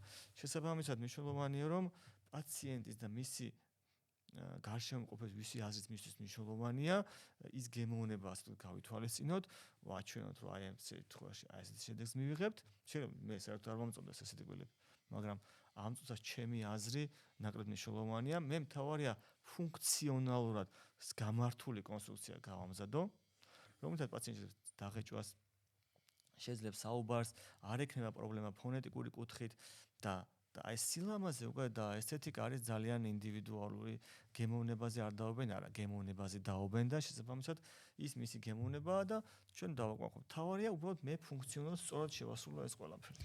რატომ განსხვავდება ვინირების ფასი ასე ძალიან? რისგან? ერთმანეთისაგან. ზოგადად მარტო ვინირის არ არის, ხა ფასები განსხვავდება იმპლანტებისაც, გვირგვინებისაც. მან კითხვა ძალიან ხშირად სვამენ პაციენტები, რომ აი იქ ეს ეღირს, იქ ეს ეღირს. მე პაციენტს ვთხარი პირდაპირ ეს რაღაცა, რომ შეიძლება მე და აი ეს კონკრეტული ექიმი ერთი და იგივე მასალით მუშაობთ, ერთი და იგივე ლაბორატორიაში შეიძლება მუშაობდეთ, მაგრამ ვიღაცას უღირს ამ თანხაზე მუშაობა, ვიღაცას აუ. მე ჩემი შრომა, ჩემი სწავლა, ჩემი განათლება, რაც მე ამაში დრო დამაქვს დაკარგული და ასე შემდეგ, არ მიღირს რაღაც ფასად. ანუ მე მიჩვენია, რომ ეს ყველაფერი იყო ჩემი შრომა, იყოს დაფასებული და ამიტომ ფიქრობ, რომ ერთადერთი მე რაც გულის ტკივილი მაქვს, რადგან ზოგადად საუბრობ ხოლმე კოლეგებთან, არის ის, რომ რაღაც თანხაზე დაბლა ნოჩავალთ. ნუ შევეჯიბრებით ერთმანეთს, ვინ უფრო იაფად გააკეთებს. შევეჯიბროთ ერთმანეთს, ვინ უფრო ხარისხიანად გააკეთებს. და ეს იაფე ვერ ქმნის სამწუხაროდ ხარისხს. ამიტომ მოდით შევეჯიბროთ ხარისხში და არა ფასის დაკლებაში. ჩვენ ყველას დარწმუნებული ვარ, არავის არ უნდა არც ცუდი მასალით მუშაობა, არც ცუდი ტექნიკით მუშაობა და უნდა რომ გქონდეს თანამედროვე მასალები, თანამედროვე ტექნიკები, მაგრამ ხვდება რომ ამ ყველაფერს იმ რაღაც ფასად ვერ მიიღებს. შესაბამისად რაღაცის ხარჯზე მე არავის ისე შევარწყობს არ ვაყენებ, მაგრამ ფიზიკურად რთული არის, ან მაშინ მეორე ვარიანტი არის ექიმი არის დამწყები, მას სურს რომ კი ბატონო, რაზეა საუბარი, მას კი ბატონო, მას უნდა რომ მოაგროვოს პაციენტები და შესაბამისად მუშაობს დარებით დაბალ ფასში, რომ ნაკლები მოგება ნახოს, მაგრამ ბევრი პაციენტი მიიღოს. ამაზე მე არ მაქვს პრობლემა, მაგრამ გამოსული ექიმი რო ხარ წლებია მუშაობ, კიდე დაბალ ფასში მუშაობა, ცოტა მე მგონი შენს იმას არ შეესაბამება, ასე თქვა სტაჟს და ალბათ რაღაცა ცოტა უნდა დავაფასოთ თავი, რომ პაციენტიც მე უფრო გაფასებს, რომ შენ აფასებ შენ თავს. როგორ უნდა მოვაროთ ვინირებს და რა შეცდომებს უშვებენ პაციენტები ვინირების მოვლის დროს? ну მოვლა აქაც ისე სტანდარტულია ჰიგიენა 6 თვეში ერთხელ და რა თქმა უნდა არ უნდა ხანდახან არის რომ გავიწყდებათ პაციენტებს რომ ხელოვნური კონსტრუქციები აქვთ იწყებენ სხვადასხვა მაგარი საგნების ღეჭვას როგორიც შეიძლება იყოს მე ხედავთ პაციენტი მითხრა ძვალი თუ არ დავღრენი კბილი რა თმინდაო და ну ეს რაღაცები ჯობია არ გავაკეთოთ და დანარჩენი სტანდარტულად ჰიგიენა და ჰიგიენა. როგორ მიხვდეთ და ზოგადად როგორია ნიშნები, რომ ვინირი სწორად არ არის გაკეთებული? სწორად არ არის გაკეთებული, ცოტა ისეთი კითხვა არის.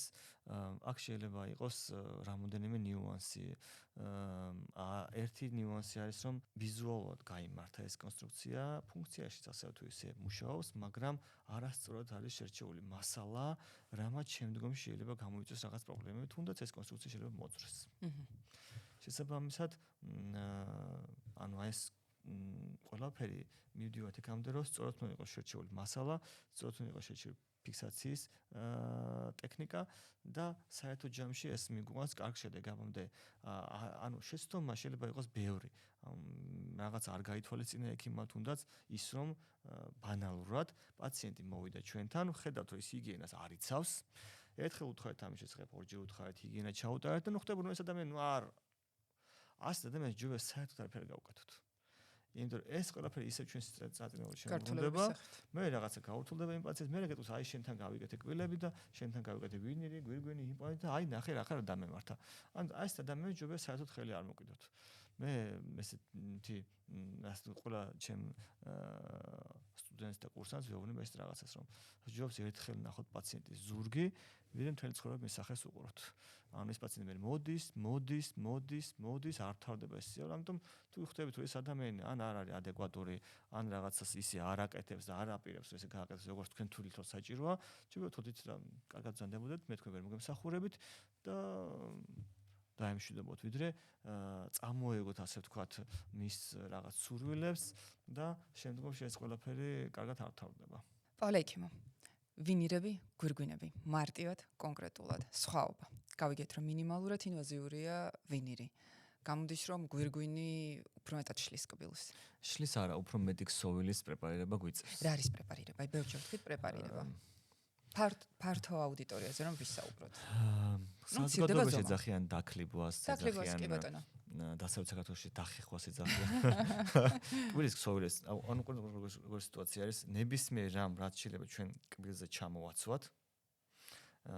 თუ ჩვენ რაღაცა ქსოვილები არ ავიღეთ კბილის ზედაპირიდან, ან ეს კონსტრუქცია არ ჩამოეცვება, ან თუ ჩამოეცვება, კბილი გახდება უფრო დიდი. შესაბამისად, თუ გვინდა რომ ჩვენ ეს კბილი ჩაეტიოს რკალში, კბილთან რკალში და არ გამოიწიოს რკალიდან გარეთ არ გამოვიდეს, ან მეზობელ კბილებს არ მიაწვეს, რაღაცა ნაწილი ქსოვილებისა უნდა ავიღოთ მისი ზედაპირიდან. თუ რამდენ ქსოვილს ვიღებთ, ამას განსაზღვრავს პირველ რიგში კონსტრუქცია, რა კონსტრუქციას ვაკეთებთ და ამას განსაზღვრავს საწყისი და საბოლოო ფერი. ან თუ კი პაციენტს აქვს მუქი ფერის კბილი, უნდა რომ მიიღოს გაცილებით ღია ფერი, ან თუნდაც თეთრი ფერის კბილი, ესე მარტივად ვერ მივალთ ამ ფერამდე. ანუ თხელი კონსტრუქციიდან, რომელიც რაღაც დონეში გამჭირვალეც იყოს, შიდა ფერი გამოვა და პაციენტი ვერ მიიღებს იმ შედეგს. შესაბამისად, ჩვენ გვიწევს უფრო მეტი ქსოვილის აღება, რომ კონსტრუქცია სისქეში გასქელდეს და ის ფერი მიიღოს პაციენტმა, რაც მას უნდა. თუ კი არის ამის საშუალება, რომ კბილთა რკალი გაიშალოს, ანუ უფრო გარეთ გამოვიდეთ, მაშინ კონსტრუქცია ისე გასქელდება, რომ ჩვენ კბილის ზედაპირიდან ბევრ ქსოვილს არ ავიღებთ. ოღონდ ეს წინასწარ უნდა იყოს დაგეგმილი და კარგად შეფასებული. გვაქვს ამის რესურსი, რომ ჩვენ რკალი გავშალოთ და გარეთ გამოვიდეთ, რომ მინიმალურად დავპრეპარირდეთ, თუ არ გვაქვს ამის საშუალება. თუ არ გვაქვს ამის საშუალება, ყველა ვარიანტში კბილის ქსოვილს ვაკლებთ, რაღაცა მასას და შემდგომში ხდება აი ამის დაბალანსება, რომ პაციენტმა მიიღოს ის შედეგი, რაც მას უნდა. და როდესაც პაციენტს აქვს ეგრეთ წოდებული ღიმილის მაღალი ზონა, ესე რომ ვთქვათ, როდესაც გრძილოვანი გრძილოვანი ღიმილი, როდესაც ჩანს გრძელი ისე როგორც მე. რას ურჩევთ უფრო მეტად ვინირს თუ გვირგვინს? არა, აქ კონსტრუქცია ნამდვილად არ აქვს მნიშვნელობა. აქ თუ პაციენტს კონკრეტულად გრძილოვანი ღიმილის პრობლემა აქვს და თulis რომ არ უნდა რომ ესე უჩანდეს გრძილები, რამოდენიმე ვარიანტი გვაქვს. ერთი ვარიანტი ყველაზე ბანალური არის, თქვა შეიძლება მოხდეს ტუჩების კორექცია, ან დაბერვა, ან ბოტოქსის გაკეთება, კოსმეტოლოგია. არ აიწიოს მეტად. მეორე ვარიანტი არის ქირურგიული სტომატოლოგიის დახმარებით ჩვენ მოვახდინოთ გრძილის კორექცია, ისე რომ კბილმა უფრო მეტი ვიზუალი მიიღოს, უფრო დაგრძელდეს კბილი და ნაკლებად გამოჩნდეს გრძელი. თუმცა ამას არ აქვს რაღაცა ბოლომდე ვერ მოვჭეთ იმას გრძელს. გამდის რომ ფესი უფრო მეტად ჩანს. კი, რა თქმა უნდა. ანუ დაგრძელება ნიშნავს ამას. კი, რაღაც დონეზე უფრო მეტად გამოჩნდება და ეს კორექციაც ქირურგიული, ანუ მოჭრა, ასე ვთქვათ, რაც ყველაზე მეტად აშინებს პაციენტებს, უნდა იყოს რაღაცის ფარგლებში. ჩვენ რაღაცას ვერ გავსწრებით. უკვე ფესვი თუ გამოვაჩინეთ, უკვე ეს ჯანმრთელობას, რა თქმა უნდა, საფრთხეს შეუქმნის. ამიტომ ყველაფერი უნდა იყოს, ასე ვთქვათ, დოზირებულად. თუ პაციენტს აქვს ბრუქსიზმი, ამ შემთხვევაში როგორ გვირგვინებს ურჩევთ? ვინირებზე ვისაუბრებთ, მაგრამ იგივე კითხვა ხო გვირგვინს. პაციენტები, რომელსაც აქვს ბრუქსიზმი, რეკომენდირებულია გაკეთდეს სრული ანატომიური გვირგვინები. ეხლა აქ ჩვენ ცოტა მასალაცოდნეობაში შევდივართ. გვირგვინები ძირითადად მზადდება რამოდენიმე მასალის ერთმანეთზე დადებით, დაშრევებით. ანუ თქვათ, ავიღოთ ყველაზე ძველი მეტალო კერამიკა. ანუ კარკასი არის ლითონის, მეტალის და ზევიდან ედება კერამიკა. ცირკონო კერამიკა. ცირკონის კარკასზე ზევიდან ედება კერამიკა. კერამიკა აზრს მეტ ესთეტიურობას, მეტ გამჭვირვალობას, რაც ძალიან ბუნებრივი და ძალიან ლამაზია. თუმცა, როდესაც პაციენტს აქვს ეს პრობლემა, რაც არის ბრუქსიზმი, ამ შემთხვევაში, როდესაც ჩვენ გამოვიყენებთ ერთმანეთზე დაშრევებულ ორ მასალას, შესაძლებელია, რომ ზევიდან დაშრევებული მასალა მოძვრეს. ამიტომ ასეთ პაციენტებში რეკომენდირება გამოყენებულოს ერთი მასალა, რომელიც სრულად თლიანად გამოიჩარხება, მასზე არაფერი ექნება დაწებებული, ასე ვთქვათ, და იქიდან ვერაფერი ვერ მოძვრება. თუმცა ღამის დამცავი მნიშვნელოვანია, კი. და ეს დამცავი კაპა არც გვირგვინს და არც ვინირს არ აფუჭებს ესე მარტივად რა ვთქვათ. არა, ის დამცავი კაპა პირიქით იცავს დაზიანებისაგან. და თქვენთან პაციენტი როცა მოდის თქვენს კლინიკაში, თქვენ ეუბნებით, რომ კი ბატონო, ჩვენ გავაკეთებთ ვინირს, გავაკეთებთ გვირგვინს, თუმცა გირჩევთ, რომ დამატებითი კაპები ატაროთ მთელი ცხოვრება. ხო, მთელი ცხოვრება ძილის დროს, კი ბატონო. კაპები უნდა შეიცვალოს, მაგრამ თუ კი მოხდა ამ კაპის დაზიანება, რა თქმა უნდა შეიცვალოს. ხო, დაზიანების დროს. აჰა. თუ შეიცვალა ვინირი, შეიცვალა გვირგვინი, ფორმაც ხო იცვლება? მაშინ ფორმა იცვლება, რა თქმა უნდა, მაშინ ის ყველაფერი შეიცვალოს, ახალი უნდა დამზადდეს. გამოდის, რომ საკმაოდ დიდი მნიშვნელობა აქვს, რისგან არის დამზადებული გვირგვინი. რა თქმა უნდა. საბოლოოდ ცირკონი თუ მეტალოკერამიკა? დღეისათვის რა თქმა უნდა მეტალოკერამიკას ადგილი უფრო ნაკლები აქვს გამოყენების კუთხით სტომატოლოგიაში. ნუ არის სიტუაცია, როდესაც ფიზიკურად ვერ გავექცევით ამ მასალას და გვიწევს მისი გამოყენება, მაგრამ რა თქმა უნდა ჯობია რომ იყოს უფრო ბიოინერტული მასალა, როგორც შეიძლება იყოს ცირკონის დიოქსიდი. ამიტომ მე რა თქმა უნდა ყველა პაციენტს ურჩევ რომ ცირკონის გვირგვინები დამზადდეს. აქაც სხვადასხვა ფასებია? რა თქმა უნდა არის ფასები მასალების მიხედვით, კი ბატონო, ამას განსაზღვრავს მასალის ხარისხი და ნაწილობრივ სატექნიკო ლაბორატორიაც დადებს თავის ფასს, თავის შრომას. ისე ჩვენ საუბრობდით იმაზე, რომ პაციენტის პირის ღრუშივე ხდება მოდელირება იმ მომავალი კბილის ვინირის როგორიც ექნება. ნუ ოკეი, წარმოვიდგინოთ, რომ დღეს მოეწონა. მაგრამ ორი კვირის მერე მოისმინა კიდევ არ ვიცი კიდევ ერთი ადამიანის აზრი და აღარ მოწონს. ამ შემთხვევაში მოდის თქვენთან და ითხოვს სრულიად შეცვლას, სრულიად უფასოდ. რამდენად მიგეჩნიათ სწორად მსგავსი დამოკიდებულება? პირველ რიგში თუნდაც ეს მაკეტი, რომელიც ჩვენ გავაკეთეთ, რომლის პროგნოზირებაც მოხდა, ეს მაკეტი პაციენტს უკეთია პრეპარირების მერეც, სანამ დამზადება მუდმივი კონსტრუქცია. ეს წესით იმხელა დრო არის, რომ პაციენტმა უნდა გაიაროს ყველანაირად უნდა მიხვდეს რომ ეს მას მოეწონება თუ არ მოეწონება. თუ კი უკვე პაციენტმა თანხმობა განაცხადა აღნიშნულ მკურნალობაზე და ეს და მკურნალობის გეგმაზე, ეს ყველაფერი თუ კი ისტორიაში არის შევსებული და ინფორმირებულია პაციენტი ამ ყველაფერზე და ხელი აქვს მოწერილი, მინიმუმ იურიდიულად არ იქნება ეს სწორი, რომ პაციენტმა მოითხოვოს უფასოდ ამის ყველაფრის გადაკეთება, იმიტომ რომ მან ეს სატესტო ვერსია გაიარა, სამ დაიქლებავდა კბილებს, ატარა ეს კონსტრუქციები, იცოდა რაზეც მიდიოდა, ასე ვთქვა და ამის უფასოდ გამოსვლა ფიქრობ, რომ არ იქნება ნორმალური. რამდენჯერ შეიძლება შეიცვალოს ვინირი და გვირგვინი? რატომაც არ არიან ადამიანები, რომლებსაც სურთ საკუთარ გარეგნობაში გარკვეული ცვლილების შეტანა, შეიძლება ტუჩი სხვანაირად გაადით და აკ ეს რაღაცა შემიძლია თქვა, რომ ნებისმიერი პრეპარირება რაღაც დოზით ახდენს კიდევ უფრო მეტი ქსოვილების აღებას. ანუ დღეს ჩვენ თუ დავქლებეთ ვინირად, ხვალ კიდე თქვა თუ მოხსენით თავიდან გავაკეთეთ, პატარა შემოკლება მაინც შეიძლება დაგვჭირდეს. პირველი ერთი, რასაც მე ყოველთვის ვეუბნები ხოლმე ჩვენს კურსანტებს არის ის, რომ თქვენ არ ხართ ბოლო ექიმი ამ ადამიანის ცხოვრებაში. ამიტომ სხვასაც დაუტოვეთ კბილის ქსოვილი დასამუშავებლად. ეს ისე მინი-ინვაზიის კუთხით, როდესაც მივდივართ. დღეს არის შემოვიდა უკვე შემოდის საქართველოში არ ვიცი რამდენად არის ლაზერით ვინირების მოხსნის ტექნიკა. ეს მინიმალურად ინვაზიურია. კი, ანუ ჩვენ არ გვიწევს პრეპარირება იმ თუნდაც მიწებებული კონსტრუქციისა, იმიტომ რომ ის ისე მარტოდ არ იხსნება, ნაკლებ დროს საჭიროებს. მაგრამ ნუ სანამ ეს ყველაფერი საქართველოში ფეხს მოიკიდებს და ფინანსურად არ იქნება ეს ყველასთვის ხელმისაწვდომი, მანამდე ჩვენ გვიწევს კბილის პრეპარირება და გაცილებით მეტი ქსოვილის აღება. შესაბამისად, ნუ სანამ ეს ქსოვილი ასე ვთქვათ ეყოფა, მას შეუძლია რომ იცვალოს ეს კონსტრუქციები. რატომ არ შეიძლება დროებითი გვირგვინის დიდხანს ტარება? და რეკომენდაცია რა არის? მაქსიმუმ. აქ როგორი რაღაცა არის? პირველ რიგში გააჩნია დროებითი გვირგვინი რისგან არის დამზადებული, ანუ შეიძლება იყოს დროებითი გვირგვინი დამზადებული კომპოზიტისგან, შეიძლება იყოს დამზადებული პლასტმასისგან. ასევე მნიშვნელოვანია ეს დროებითი გვირგვინი კბილზეა თუ იმპლანტზეა, ამასაც მნიშვნელობა აქვს. ასევე მნიშვნელოვანია თუ იმპლანტზეა დროებითი აბატმენტი ლითონის არის თუ სხვა მასალისგან არის დამზადებული. ის რომ ძალიან დიდხანს არ შეიძლება თლად ესეც ვერ ვიტყვით, იმიტომ რომ არის სიტუაცია, როდესაც ჩვენ პაციენტს თანკბილვა უნდა შევუცვლოთ. მაგალითად, დადაბლებული თანკბილვა უნდა ავწიოთ.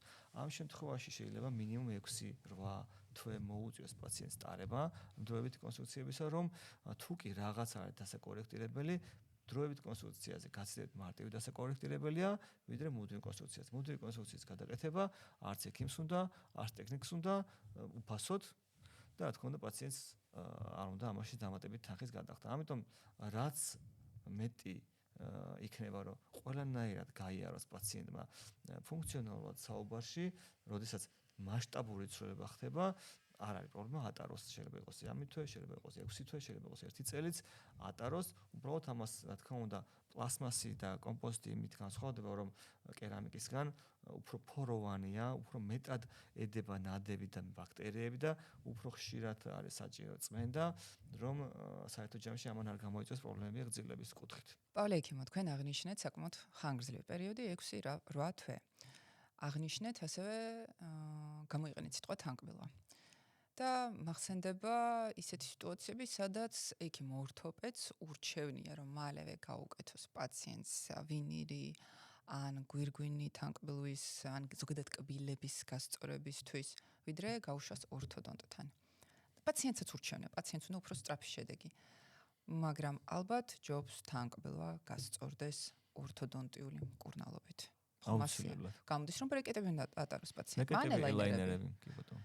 ეს კიდევ ახანგრძლივებს პროცესს. ეს დამოკიდებულია უფრო მეტ ხარჯთან. შესაბამისად პაციენტი როგორც წესი ირჩევს უფრო მარტივ სწრაფ და ნაკლებ დანახარჯიან გზას. ასე იგი, ეს არის ერთ-ერთი შეცდომა, რომელსაც უშვებენ პაციენტები თუ. კი, სამწუხაროდ. ოღონდ როგორი სიტუაცია არის, იცით, აქ მე მაინც ვფიქრობ, რომ თუ კი ჩვენ ყველა ექიმი ვიქნებით ერთ აზრზე და ყველა ვეტყვით, რომ იცით რა, ეს არ არის სწორი გზა. თქვენი ჯანმრთელობისთვის და ყველა ექიმი რო ეტყვის რომ იცი რა მოდი ჩვენ ორთოდონტიულ გზით წადი ამ პაციენტს უბრალოდ ალტერნატივა აღარ ექნება. შესაბამისად ალბათ ეს უფრო მასშტაბური პრობლემაა, ალბათ რაღაცა გაიდლაინები უნდა იყოს შემუშავებული, რომ კონკრეტულ სიტუაციაში ვიქცევით ყველა აი ასე. პროტოკოლი. ხო. რომ მოვიდა პაციენტი ორთოდონტიული პრობლემით, არ იქ ახლა მოვიდა ახლა პაციენტი ჩვენ და ახლა ფული ვიშოვეთ, ალბათ რაღაც მომენტში არ იქნება სწორი, თუ კი არსებობს ამის რაღაცა რესურსი, თუნდაც რომ შეიძლება პაციენტს გაუსწორდეს ნაკლები პრობლემებით, ჯობია რომ გაუსწორდეს და მერე მოხდეს დარჩენი პრობლემის ორთოპედიული მოგვარება. არის სიტუაციები, როდესაც ორთოდონტიულმა მკურნალობამ შეიძლება უფრო მეტი პრობლემა გამოიწვიოს, ვიდრე მინიმალურმა ორთოპედიულმა ჩარევამ. ამიტომ ისევ გუნდური გადაწყვეტილებით უნდა მივიდეთ, რომ პაციენტის ჯანმრთელობას შევქმნათ მინიმალური პრობლემა. ანუ მთავარი ამოცანა თუნდაც პაციენტის უნდა იყოს, რომ ის კი არა რომ მე დღეს სწრაფად მივიღო შედეგი, არამედ ეს შედეგი იყოს ხანგრძლივი. იმიტომ რომ ეს პაციენტი მერე მოbrunდება და იტყვის, რომ კი ეხა მე დღეს კი მივიღე, მაგრამ საერთო ჯამში მე რაღაცა ჯანმრთელობა შემერყა, იმიტომ რომ ამაზე ვიჩქარე, შენს დამთანხმდი, ისე გვიბრუნდება ჩვენ, ესეთი პაციენტი. ამიტომ თუ კი მას სწორად ავუხსნით, რომ აი ამ შესაძლებელია აი ეს პრობლემები გამოიწვიოს, საერთო ჯამში ეს ყველაფერი იმდენ ხანს ვერ იმუშავებს და მოდი ნუიჩქარებ, ისევ შენთვის ვიძახი ამას მე მაგალითად, რომ აი ესე ჯობია, აი ეს ეტაპობრივად ნაბიჯ მიხვიდე იდეალურ შედეგამდე, ძირითადად ყოველ შემთხვევაში ჩემი პაციენტი თანხდება. ძირითადად. თუ კი მას ვეტყვი, რომ ეს ისევ მისი ინტერესებიდან გამომდინარე არის ეს მკურნალობა. თუმცა რა თქმა უნდა ხა არის პაციენტი, რომელიც გვასაგდეს თავში ოშურს და არა მე ესე მინდა და მაშინ რა თქმა უნდა ჩვენ უძლურნი ვართ. რამდენი წუთი გრძელდება თქვენი კონსულტაცია? აი ამ ყველაფრის ახსნით. სიტუაციას გააჩნია, მაგრამ შეიძლება მინიმუმ 9 საათი, შეიძლება 1 საათის დაგჭირდეს, შეიძლება რამოდენიმე კონსულტაციაც კი იყოს საჭირო, რომ პაციენტს დაანახო ყველა გზა, რომელიც არის მისი პრობლემის მოსაგვარებლად, ანუ ეს A გზა, B გზა, C გზა და ასევე აჩვენო რა დროს წაიღებს ეს ყველაფერი, რა ჯანმრთელობის კუთხით რა მის მოუწევს, თქვა რისი გაღება მოუწევს ამ თუ იმ გზის შემთხვევაში და მე ერთად ვცდილობ რომ მივიღოთ გადაწყვეტილება, რომელიც უფრო იქნება უკეთესი კონკრეტული სიტუაციიდან გამომდინარე. კონსულტაცია ფასიანი უნდა იყოს? კონსულტაცია ფიქრობ რომ აუცილებლად ფასიანი უნდა იყოს. იმიტომ რომ როგორც წესი, თუნდაც ისევ სტომატოლოგიურ ჯგუფებში, აი ამაზე დაობენ, რომ ხო, იმიტომ რომ აი რო ვფიქრდებით ახლა ნებისმიერ სპეციალისტთან მედიცინის დარგში, რომ მიხვიდეთ ყველგან ფასიანია კონსულტაცია. და თან საინტერესო ის არის, რომ ჩვენი ფინანსური დანახარჯები გაცილებით მეტია კონსულტაციის დროს, ვიდრე ექიმის, რომელსაც უბრალოდ ფონდოსკოპი აქვს ჩამოკიდებული, მოგისმენს მაქსიმუმ, რა ვიცი, შეიძლება საერთოდ მოგისმინოს, უბრალოდ საუბარი მოისმინოს და გამოგიწევოს წამალი და იხდი იმაში რაღაც თანხას. ჩვენ შემთხვევაში პაციენტს უნდა წინსაფარი გაუკეთოთ, ინსტრუმენტები, ხელთათმანები, რა ვიცი, სტერილული ინსტრუმენტები გახსნა და ეს ყველაფერი ხომ არ ჯდება უფასო ხო არ არის ეს ამაში ხო რაღაც თანხას ვიხდით. ისე თუმცა დაუბრუნდებით, რომ შეიძლება კლინიკა თქვა ახალი გახსნილია, რაღაც ბაზის შექმნა უნდათ, ექიმი ახალია, რაღაცა მოზიდვა უნდა, რაღაცა აქცია არის, თქვა, რომ აი ესე მე აქცია მაქვს, ეხლა წინა საახალწლოდ ვატარებ უფასო კონსულტაციას. კი ბატონო, ამას არავინ არ იმაში, მაგრამ უბრალოდ მასიური ისო კონდეს ამას, რომ ჩვენთან კონსულტაცია სულ უფასოა, ნუ მე მგონი რომ ცოტა ისეთია, იმიტომ რომ ისიც გვინდა რომ თქვა თანხებიც გვინდა რომ კონდეს და თან გვინდა რომ უფასო კონსულტაცია პატაროთ და ეს ფიზიკურად ვერ მოდის ერთმანეთში. ძალიან განვითარებულ თურქეთში სამედიცინო დარგის თვალსაზრისით. ფასიანია კონსულტაციები? როგორც ვიცი, ფასიანია კი. მარტო თურქეთში არა, მე მგონი ამას წინ პაციენტი მყავდა ავსტრიიდან 400 евро გადავიხადე კონსულტაციაში. უფ. აქ 400 евро იმპლანტაცია. ნუ ანუ ეს რაღაცა არის რომ და ანუ მოდით რომ უფრო მეტად დავაფასოთ ჩვენი თავი და ჩვენი შრომა. იმიტომ რომ არც ერთი სხვა სპეციალისტი უფასო კონსულტაციებს მერადაც ვიცი თუ რაღაცა კონკრეტული აქცია არ არის ან თქვა ქალაქიდან თქვა რეგიონში მიდის რაღაცა რომ რაღაცა უფასო კონსულტაცია რაღაცის კუთხით ჩაატაროს, მაგრამ სხვა ძირითადად ყველა კონსულტაცია ფასიანია და ამიტომ ალბათ ვფიქრობ რომ ჩვენი შრომაც უფრო დაფასდება. ჩვენ თუ ჩვენ თავს არ ვეცით პატივი, სხვა არასოდეს ჩვენ პატივს არ ვცემთ და ამიტომ არის რომ ეხა კი ისე ძალიან აღარ არის მე მგონი, მაგრამ მაინც სტომატოლოგი რაღაც ხელოსანთან ასოცირდებოდა. არა, სტომატოლოგი არის ექიმი. სტომატოლოგი ექიმი კი არის, უბრალოდ ის კატეგორია სტომატოლოგებისა ცოტათი მაშვებიან აკნინებენ თავიანთ პროფესიას. 400 евро აღნიშნეთ და გამახსენდა კბილის იმპლანტაციის ფასები. რატომ ღირს იმპლანტაცია ასე ძვირი? არა, ვფიქრობ რომ მე მგონი რომ ძვირი არ არის. არა, საქართველოში სტომატოლოგ ჯგუფებში რომ შეიხედეთ პაციენტები ამბობენ რომ ხომ მე რაღაც კომენტარები დავწერო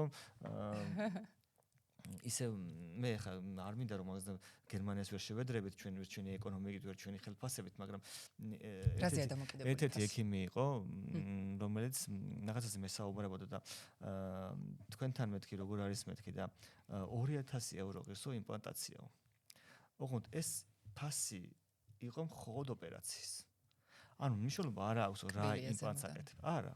ანუ რაღაც იმპლანტაციას ვსაუბრობთ კონკრეტულ მოდელზე. ან თუ შენ გინდა რომ ეს იმპლანტი მე ჩაგისვა, ამ 2000 ევროს ზევიდან ამატებ ამ იმპლანტის ღირებულებას. ანუ манипуляция, ქირურგიული манипуляция ჯდება 2000 евро. ხოდ ოპერაცია და შენ ახლა ეს იმპლანტი გინდა, ეს იმპლანტი გინდა, ამ იმპლანტის ღირებულებას ცალკე ამატებ. ანუ ექიმის შრომა, ექიმის პასუხისგებლობა, ექიმის ეს ყველაფერი ცოდნა და ასე შემდგომ ღირს 2000 евро. დანარჩენი არის უკვე იმპლანტის თვითღირებულება. შენ ეს იმპლანტი გინდა, ის იმპლანტი გინდა, რომელიც გინდა, არის პრინციპული მნიშვნელობა. იმიტომ რომ ის ადამიანი აფასებს თავის შრომას, თავის ცოდნას, თავის გამოცდილებას. შესაბამისად მე მაინც ვფიქრობ რომ ეს ფასი რაც ჩვენთან არის, ისევ სამწუხაროდ რაღაცა კონკურენციის რაღაცის ბრალია, ვცდილობ და არ ვაფასებთ ჩვენ თავს სამწუხაროდ ხა და კიდევ არის ეს ვაჭრობა, მე არ ვიცი ხა მაგალითად შეიძლება მივიდეთ კარდიოლოგთან, ვთქვით დამიკელი, რა ვიცი, ეს რაღაც მეგონი არავინ არსეთ სპეციალისტთან ეს რაღაც არ მოსულა. რომელი კარდიოლოგი გეტყვის ხა, თუ არ გინდა კაკაძანდებოდეთ კაცო. დადი, ან რა ვიცი, ნებისმიერ სხვა სპეციალისტ. ჩვენთან სტომატოლოგიაში მოსულა ვაჭრობაც, ეს დამიკელი, ესე, აბა იქ ისე რატო ღირს, შენთან ესე და შენ ცდილობ, რომ აი კარგი აქ ის გიკეთებს, კაი მოდი მე შენ სამფაში გაგკეთებ და საერთო ჯამში მე მგონი რომ ეს დარგს არ განავითარებს. და რატომ ხდება ისე, რომ ჩვენ სფეროში პაციენტები ერკვევიან იმპლანტების ბრენდებში და კარდიოლოგიაში, როდესაც სტენტი უნდა ჩაიდგას პაციენტმა, სტენტიც ხო არსებობს, სხვადასხვა არსებობს, არ ვიცი, გერმანული, ამერიკული, ისრაელის და ასე და ასე შემდეგ. იქ დიდად ამაზე არ არის საუბარი, იმიტომ რომ ის უფრო ურგენტულია და ის უფრო გეგმიურია. არ ვიცი, ზუსტად ვერ გეტყვით. შეიძლება ეხა ისიც მოქმედებს, რა თქმა უნდა, რომ გული 1 და კბილი 32 და ამაზე უფრო მეტი ის უწევს პაციენტს, უფრო მეტად ჩაიხედა, უფრო მერჯერ მოუწია და გულზე შეიძლება ისეთი ის არ აქვს და ალბათ უფრო ენდობა ესე ვერ ვიტყვი ზუსტად, მაგრამ ფაქტი არის, რომ ამ კუთხით ხა იმპლანტების კუთხით გაცილებით მეტი არის იმპლანტი ზოგადად საქართველოს ბაზარზე და კარდიოლოგიასაც შეეხება და ამ იმპლანტებს მე როგორც ვიცი ძირითადად ოპერაციებს ეხლა რაც არის რაც სახელმწიფო აფინანსებს საყოველთაო ჯანდაცვაში რაღაც კრიტერიუმები აქვთ რის საშუალებითაც ისინი გიფინანსებენ ანუ ყველა დიდი არჩევანი არ გაქვს ანუ სახელმწიფო აწევს გაგულ ფასს რომ აი ამაზე მეტი არ უნდა ღირდეს შესაბამისად იმას უწევს ისეთი იმპლანტის ყიდვა, რომელსაც მე სახელმწიფო დააფინანსებს კი. დაფინანსებაზე გკითხავთ, დაზღვევა, ჩვენი სადაზღვევო კომპანიები აფინანსებენ კბილის იმპლანტაციას ვინირებს, გვირგვინებს. არის სადაზღვევო, მყურეთ როგორი სიტუაცია არის ესთეტიურ კურნალობას სადაზღვევო არ ანაზღაურებს. ანუ თუ კი გვაქვს დაკარგული კბილი ამ შემთხვევაში ფუნქციონალური პრობლემა არის. თუ კი გვაქვს ორთოდონტული პრობლემა, რომელიც საერთო ჯამში ჯანმრთელობას უქმნის პრობლემას, ამ შემთხვევაში ანაზღაურებს. მაგრამ მე ხა მომინდა გალამაზება, კბილების გათეთრება, ვინირები, ასე შემდეგ ეს რაღაცას არ აფინანსებს. იმპლანტაციას აფინანსებს, იმიტომ რომ იმპლანტაციას ჩვენ ვაკეთებთ, ჩვენ არ ვიღებთ საღკბილს. ჩვენ კბილი უკვე დაკარგული გვაქვს, ანის კბილი აღარ ემორჩილებენ კურნალობას და აი ამას რა თქმა უნდა აფინანსებს. ფასების საკითხი რომ ჩავხუროთ, ვინირი უფრო ძვირია ვიდრე გვირგვინი? ვინირი უფრო ძვირი არის და უნაღიდეს უფრო ძვირი, იმიტომ რომ ის არის მინი-ინვაზიური მკურნალობა, იუველირული სამუშაოა, სრულად პასუხისმგებელი შემიძლია ვთქვა, თავისი დაპრეპარირებით და თავისი ფიქსაციის პროტოკოლით, გაცილებით დიდ შრომას მოითხოვს და დანახარჯით ფინანსური გაცილებით მეტია ვიდრე გვირგვინის შემთხვევაში. ვისაუბროთ ტექნოლოგიებზე. ხელოვნური ინტელექტი. როგორ ცვლის თქვენს პრაქტიკას ხელოვნური ინტელექტი? როგორც ChatGPT-ის თვალსაზრისით, ანუ პაციენტი უფრო ინფორმირებული მოდის, ასევე 3D ტექნოლოგიები თქვენს პრაქტიკაში უკეთესობისკენ მიდის საქმე? რა თქმა უნდა, მედიცინაზე ტექნოლოგიებიც ვითარდება და არ დგას ერთ ადგილას სტომატოლოგია, ძალიან ვითარდება, ძალიან და ძალიან დიდი ტემპებით ვითარდება. ჩვენც ვცდილობთ მაქსიმალურად რომ ფეხი აუდგათ ეს და ამაში რა თქმა უნდა გვეხმარებიან კომპანიები, რომელსაც ჩამოყავს სპიკერები და ამ კუთხით ჩვენც ვეცნობით და ჩვენც მივდივართ საზღვარგარეთ და ვესწრებით ლექციებს და ვცდილობთ რომ არ ჩამოვარჩეთ თანამედროვე ტექნოლოგიებს, თანამედროვე ცოდნას, რაც პირველ რიგში ძალიან მნიშვნელოვანია. თვითონ ტექნოლოგიებს რაც შეეხება და ხელოვნურ ინტელექტს პაციენტი მართლა მოდის და მე არაერთხელ ვთქვია ჩემთვის რომ აი ChatGPT-ს ვკითხე თუნდაც რომელი იმპლანტი ჯობია და რომელი იმპლანტს მირჩევ და ამით მიუღია გადაწყვეტილება. მე კი მithქვამს რომ კი ეს საერთოდ შეიძლება შენ სიტუაციაში ჯობდეს რაღაც კონკრეტული იმის გამოყენება, მაგრამ ნუ პაციენტი ფიქრობს რომ ესე ურჩია ხელოვნურ ინტელექტმა. დღეს არის ხელოვნური ინტელექტის საშუალებით ხდება რობოტიზირებულად იმპლანტის ჩასმაც.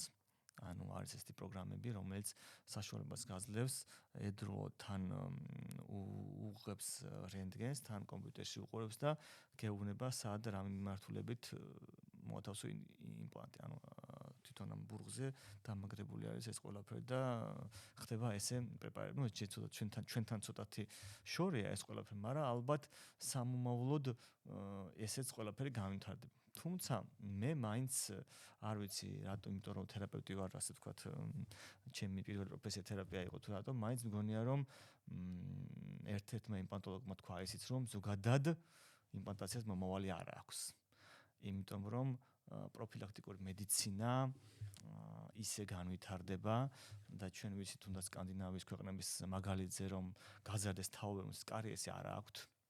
პროფილაქტიკური მედიცინის კუთხით დახმარებით საერთო ჯამში თავარი არის იქნება რომ ჩვენ არ დავკარგავთ კბილს და არ მოგვიწევს შემდგომ მისი ჩანაცვლება იმპლანტით. კი, რა თქმა უნდა, ახლა ტრავმები და ეს რაღაცები არც დარწავა და იქნება ალბათ ვიღაცა ტრავმას მიიღოს, ვიღაცა რაღაც ავტოშემთხვევა იქნება და ასეთ დროს სხვა ვარიანტი არ იქნება, მაგრამ ძირითადად ესე ბანალურად აღარ მოხდება კბილების დაკარგვა, იმიტომ რომ ის პრობლემები მაგალითად წლების წინ ძალიან ბევრი იყო ყვასელ ქირურგიაში ფლეგმონიანი პაციენტები, აბსესებიანი პაციენტები, ეგ რაღაც იმიტომ რომ განათლება არ იყო, ინფორმაცია არ იყო, სტომატოლოგიური შიში იმხელა იყო და რომ არ მიდიოდნენ სტომატოლოგთან სანამ ამოსაღები არ გახდებოდა კბილი. დღეს ვიცი რომ ძალიან ბავშვებიდანვე 1000-ნაირი საბავშვო კლინიკები არსებობს, ფერად რაღაცებით რომ ბავშვი მაქსიმალურად დროულად მიიღოს ის სტომატოლოგიური დახმარება, კბილი არ გახდეს ამოსაღები. შესაბამისად, მე მაინც ვფიქრობ მომავალი არის იმისკენ რომ განვითარდება ყველანაირი ტექნოლოგია ისე რომ ჩვენ არ მოგვიწიოს კბილის დაკარგვა. შესაბამისად, ჩვენ თუ კბილს არ დავკარგავთ, შესაბამისად არ მოხდება მისი იმპლანტით ჩანაცვლებაც. ამიტომ მე ესე ვუყურებ ყოველ შემთხვევაში რომ მივალთ ჩვენ იქამდე, შეიძლება ხა დღეს და ხვალ და 10 წელიწადების მანძილზე ეს არ მოხდეს, მაგრამ საერთოდ მივალთ იქამდე რომ კბილს ჩვენ არ დავკარგავთ. არსებობს რამე უკუჩვენებები იმპლანტაციის დროს? უკუჩვენებები რა თქმა უნდა არსებობს, ეს უკუჩვენებები დროდადრო უფრო და უფრო მცირდება. რატომ? იმიტომ რომ ზოგადად მედიცინა განვითარდა, მივხვდით რომ იმპლანტი ეს არ არის რაღაცა ძალიან რთული ქირურგიული ჩარევა და რაღაც ეს პაციენტს შეშინდა რამე ხო არ დამემართება და ეს კიბოს ხომ არ გამოიწვევს ეს ხელოვნური რაღაცის ჩადგმა ეგ და ეს რაღაცების და ნუ ხვდებით რომ მცირდება ის უკუჩვენებების რაოდენობა, რაც თავიდან შეიძლება იყოს ყოფილიყო, არის რაღაც იმუნური დაავადებები, რომელიც შეიძლება იყოს აუტოიმუნური პრობლემები, შეიძლება იყოს არაკონტროლირებადი დიაბეტი, თუ კი პაციენტი არ იცავს დიეტას და მისი შაქრის დონე ასე ვთქვათ უკონტროლოდ მატულობს, არის რაღაც სიტუაციები, ფსიქიური პრობლემები, როდესაც კატეგორიულად არ არის რეკომენდირებული და სიმსივნეების მქონე პაციენტებში, რომლებიც იღებენ დასხივებას, ქიმიოთერაპიას, ასეთ შემთხვევებში, რა თქმა უნდა, არ არის რეკომენდირებული. უბრალოდ ამ პერიოდის გავლის შემდეგ, όσο დასტაბილურდება მისი მდგომარეობა, შესაძლებელია იმპლანტაციის გაკეთება. ამიტომ იმპლანტაციის ესეთი კვეთრი უჩინების რაოდენობა საკმაოდ შემცირებულია. კი, თანამედროვე იმპლანტებმა თუ დაფარვამ ყველანაირად ხელი შეუწყო, რომ მეტი და მეტი ჩვენება იყოს იმპლანტაციის გაკეთების. თამბაქოს როლი როგორც იმპლანტაციის შემდგომ რეაბილიტაციის დროს და ასევე ვინირებზე და თამბაქოს როლი რაც შეეხება, მაგალითად არიან ქირურგები, რომლებიც მწეველებს საერთოდ არ უკეთებენ იმპლანტაციას. ესე რა თქმა უნდა რაღაც მომენტში დიდი ფუფუნებაა, რომ შენ შეგიძლია პაციენტს უარი უთხრა, იმიტომ რომ მხოლოდ იმიტომ რომ ის სიგარეტს ეწევა. თუმცა ამ დასტამდე ის ექიმები უბრალოდ ჰაერიდან ხო არ მივიდნენ. არსებობს სტატისტიკა, რომელსაც ვერასად ვერ გაიქცევ, რომ მწეվել პაციენტებში გაცილებით ცუდად მიდის შეხორცების პროცესები. ვიდრე არამწეվել პაციენტებში. ეს ნიშნავს შეხორცების პროცესი მიმდინარეობს. ანუ იმპლანტაცია ეს ხო არ არის უბრალოდ ესე ქირურგიული ჩარევა, ჩვენ რაღაცა ქსოვილი გავკვეთეთ, იქ რაღაცა მოვათავსეთ და იქ უნდა ეს ყველაფერი შეხორცდეს, ეს გრძილი უნდა მივიდეს ეს შეხორცდეს ერთმანეთთან, იქ იმპლანტის გარშემო ძვალი უნდა მობილიზდეს და შეავსოს დარჩენილი სიცივე, რასაც ოსტეოინტეგრაცია ეწოდება და აი ამ ყველაფერს ნიკოტინი ხელს უშლის, ზოგადად იწვევს სიძაღების შევიწროებას და კვება არ მიეწოდება კარგან. ყველაზე მნიშვნელოვანი იმპლანტაციისთვის არის კარგი კვება. კარგი კვება მოდის კარგი სიძაღვებით. თუ სიძაღვე არ არის კარგი, კარგად გამავალი, იქ რაღაცით დაცობილი, ან ჩვენ ხელოვნურად სიგარეტის საშუალებით ხელს უშლით ამ ყველაფერს, რა თქმა უნდა, ის შეხორცების პროცესი ისეთი ხარისხით ვერ მიდის. რა თქმა უნდა, ჯერჯერობით ჩვენ არ გვაქვს ამის ფუფუნება და არც მეც გვეუბნები პაციენტს, რომ არ არის კარგი, მაგრამ ესე პირდაპირ უარს ვერ ვეტყვი, მხოლოდ იმიტომ რომ ის სიგარეტს ეწევა, მაგრამ უნდა იცოდეს ყველამ, რომ ეს კარგი არ არის. ეხლა ზოგადად ევროპაში უკვე ცუდ ტონათაც ითვლება ადამიანს ეწევა რაღაც საზოგადოებრივ წრეებში, ნუ ეს არ არის თლად კარგი. და შესაბამისად ჩვენს თუ მივვალთ იქამდე, რომ არ იქნება სიგარეტი კარგი, ნუ მე ნელინა საერთოდ ჯამში გამომჯობესდება ზოგადად მდგომარეობაც ალბათ. არა, მე ფიქრობ, რომ გვესმის ყველას, რომ თაბაქო ცუდია, უბრალოდ ხო ეს რაღაც მავნეჩვევა და შესაძლოა. ერთი შეცდომა, რაც პაციენტები ყველაზე ხშირად უშვებენ, როგორც იმპლანტაციის დროს, ასევე გვირგვინებზე და ვინირებზე რომ ვისაუბროთ. ერთი შეცდომა. პაციენტი რა შეცდომასაც უშვებს? ჩემი აზრით, პაციენტის შეცდომა არის ალბათ ის, რომ ცდილობს ექიმს აქეთ ასწავლოს ჭკუა, ასე ვთქვათ. ანუ რაც არ უნდა იყოს, რა ხელოვნური ინტელექტსაც არ უნდა მიმართოს, რა ინფორმაციას არ უნდა ფლობდეს, ვერასოდეს მას ვერ ეცოდინება ექიმზე მეტი. იმიტომ რომ იმ ექიმს მინიმუმ გამოცდილება აქვს, მინიმუმ თავის შრომით იცის, რომ აი ესე შედეგს იღებს, აი ესე ვერ იღებს. ის რომ მე მოვთხოვო, რომ არა, გინდა თუ არა ესე მინდა, ეს ზოგადად ძალიან ცუდად თავდება.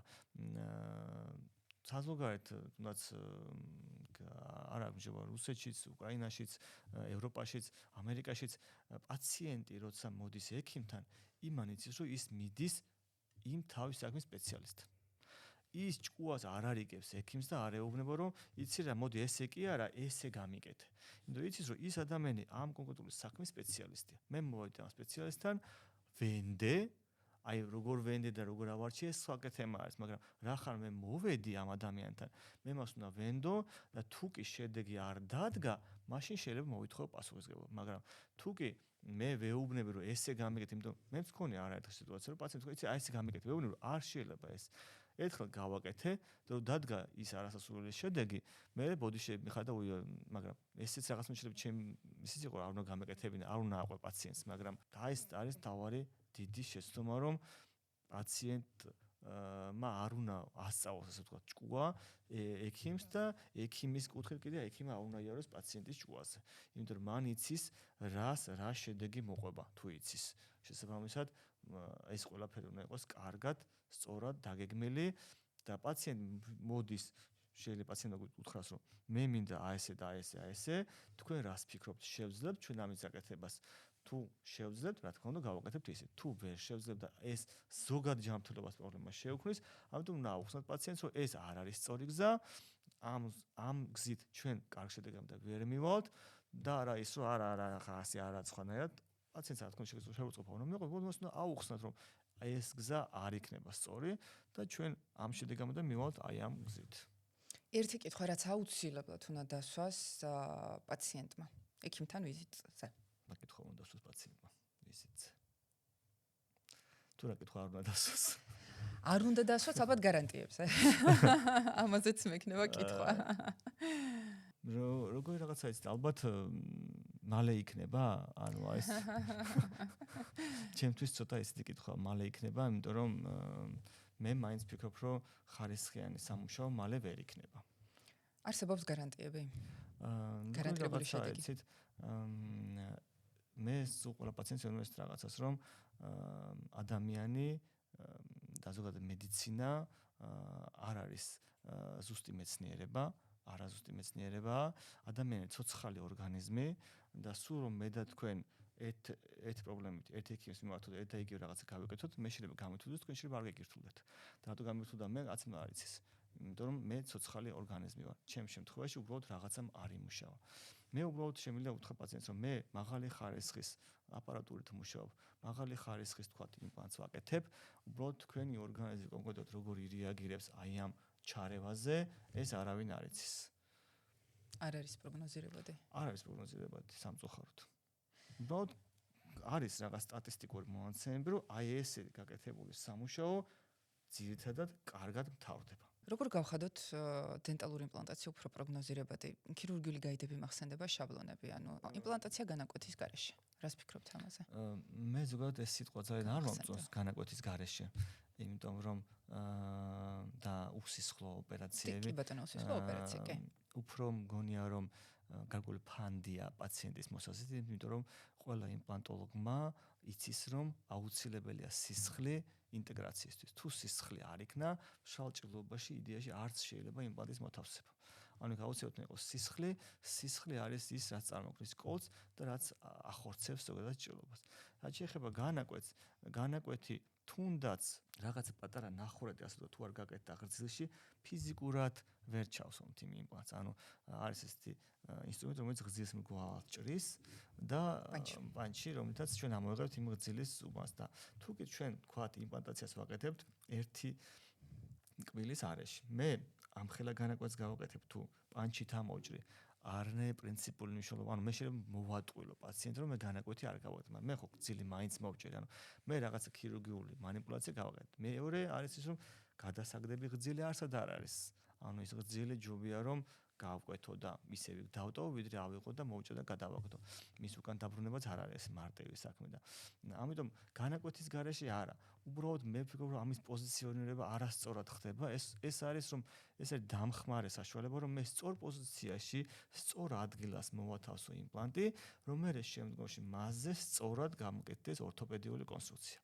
და სწორად გაკეთებული ორთოპედიული კონსტრუქცია იმპლანტზე დღეისათვის იცვლება, რომ ეს არის ჭანჭიკოვანი ფიქსაციის კონსტრუქცია და არა ცემენტოვანი, რომელთაც ჩვენ საერთო ჯამში ავირიდეთ შემდგომში პერიმპლანტის განვითარებას, რაც შეიძლება გამოიწვიოს გადასულმა ცემენტმა და მეორე არის შემდგომი მოვლა და მოხმარება, იმიტომ რომ ჭანჭიკის შემთხვევაში თუ კი ვინიცობა რაღაც პრობლემა შემდგომ ყოველთვის შეიძლება ამ გვირგვინის მოხსნა მარტივად უკან დამაგრება, თუნდაც ჰიგიენური კუთხით გაწმენდა, დამაგრება, ცემენტოვანი ფიქსაციის შემთხვევაში კიდე ეს ფაქტობრივად შეუძლებელია.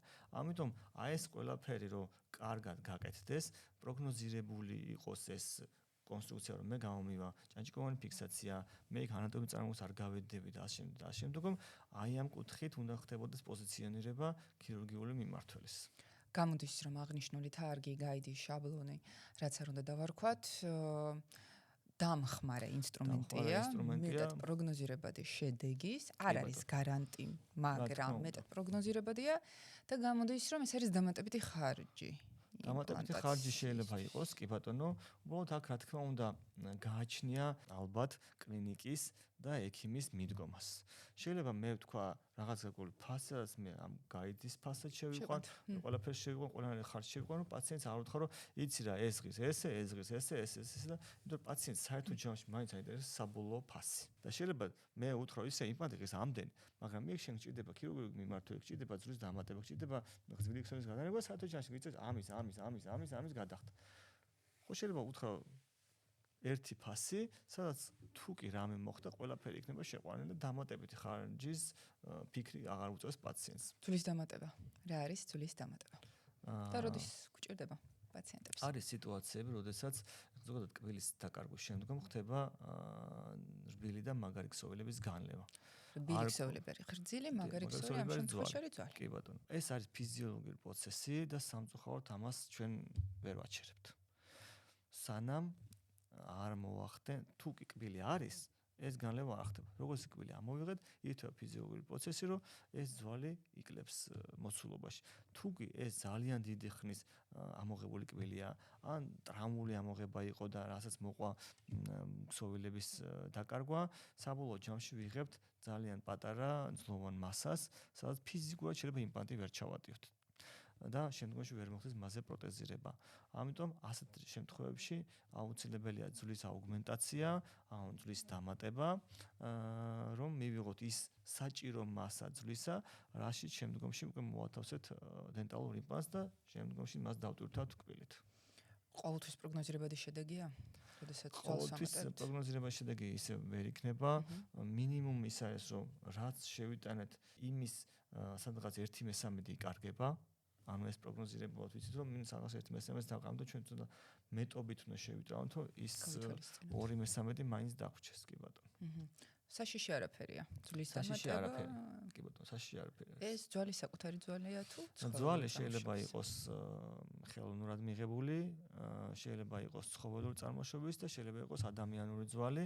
ადამიანური ძვალი შეიძლება იყოს პაციენტის საკუთარი ძვალი და შეიძლება იყოს დონორისგან მიღებული ძვალი. დონორისგან მიღებულ ძვალში რას გულისხმობთ?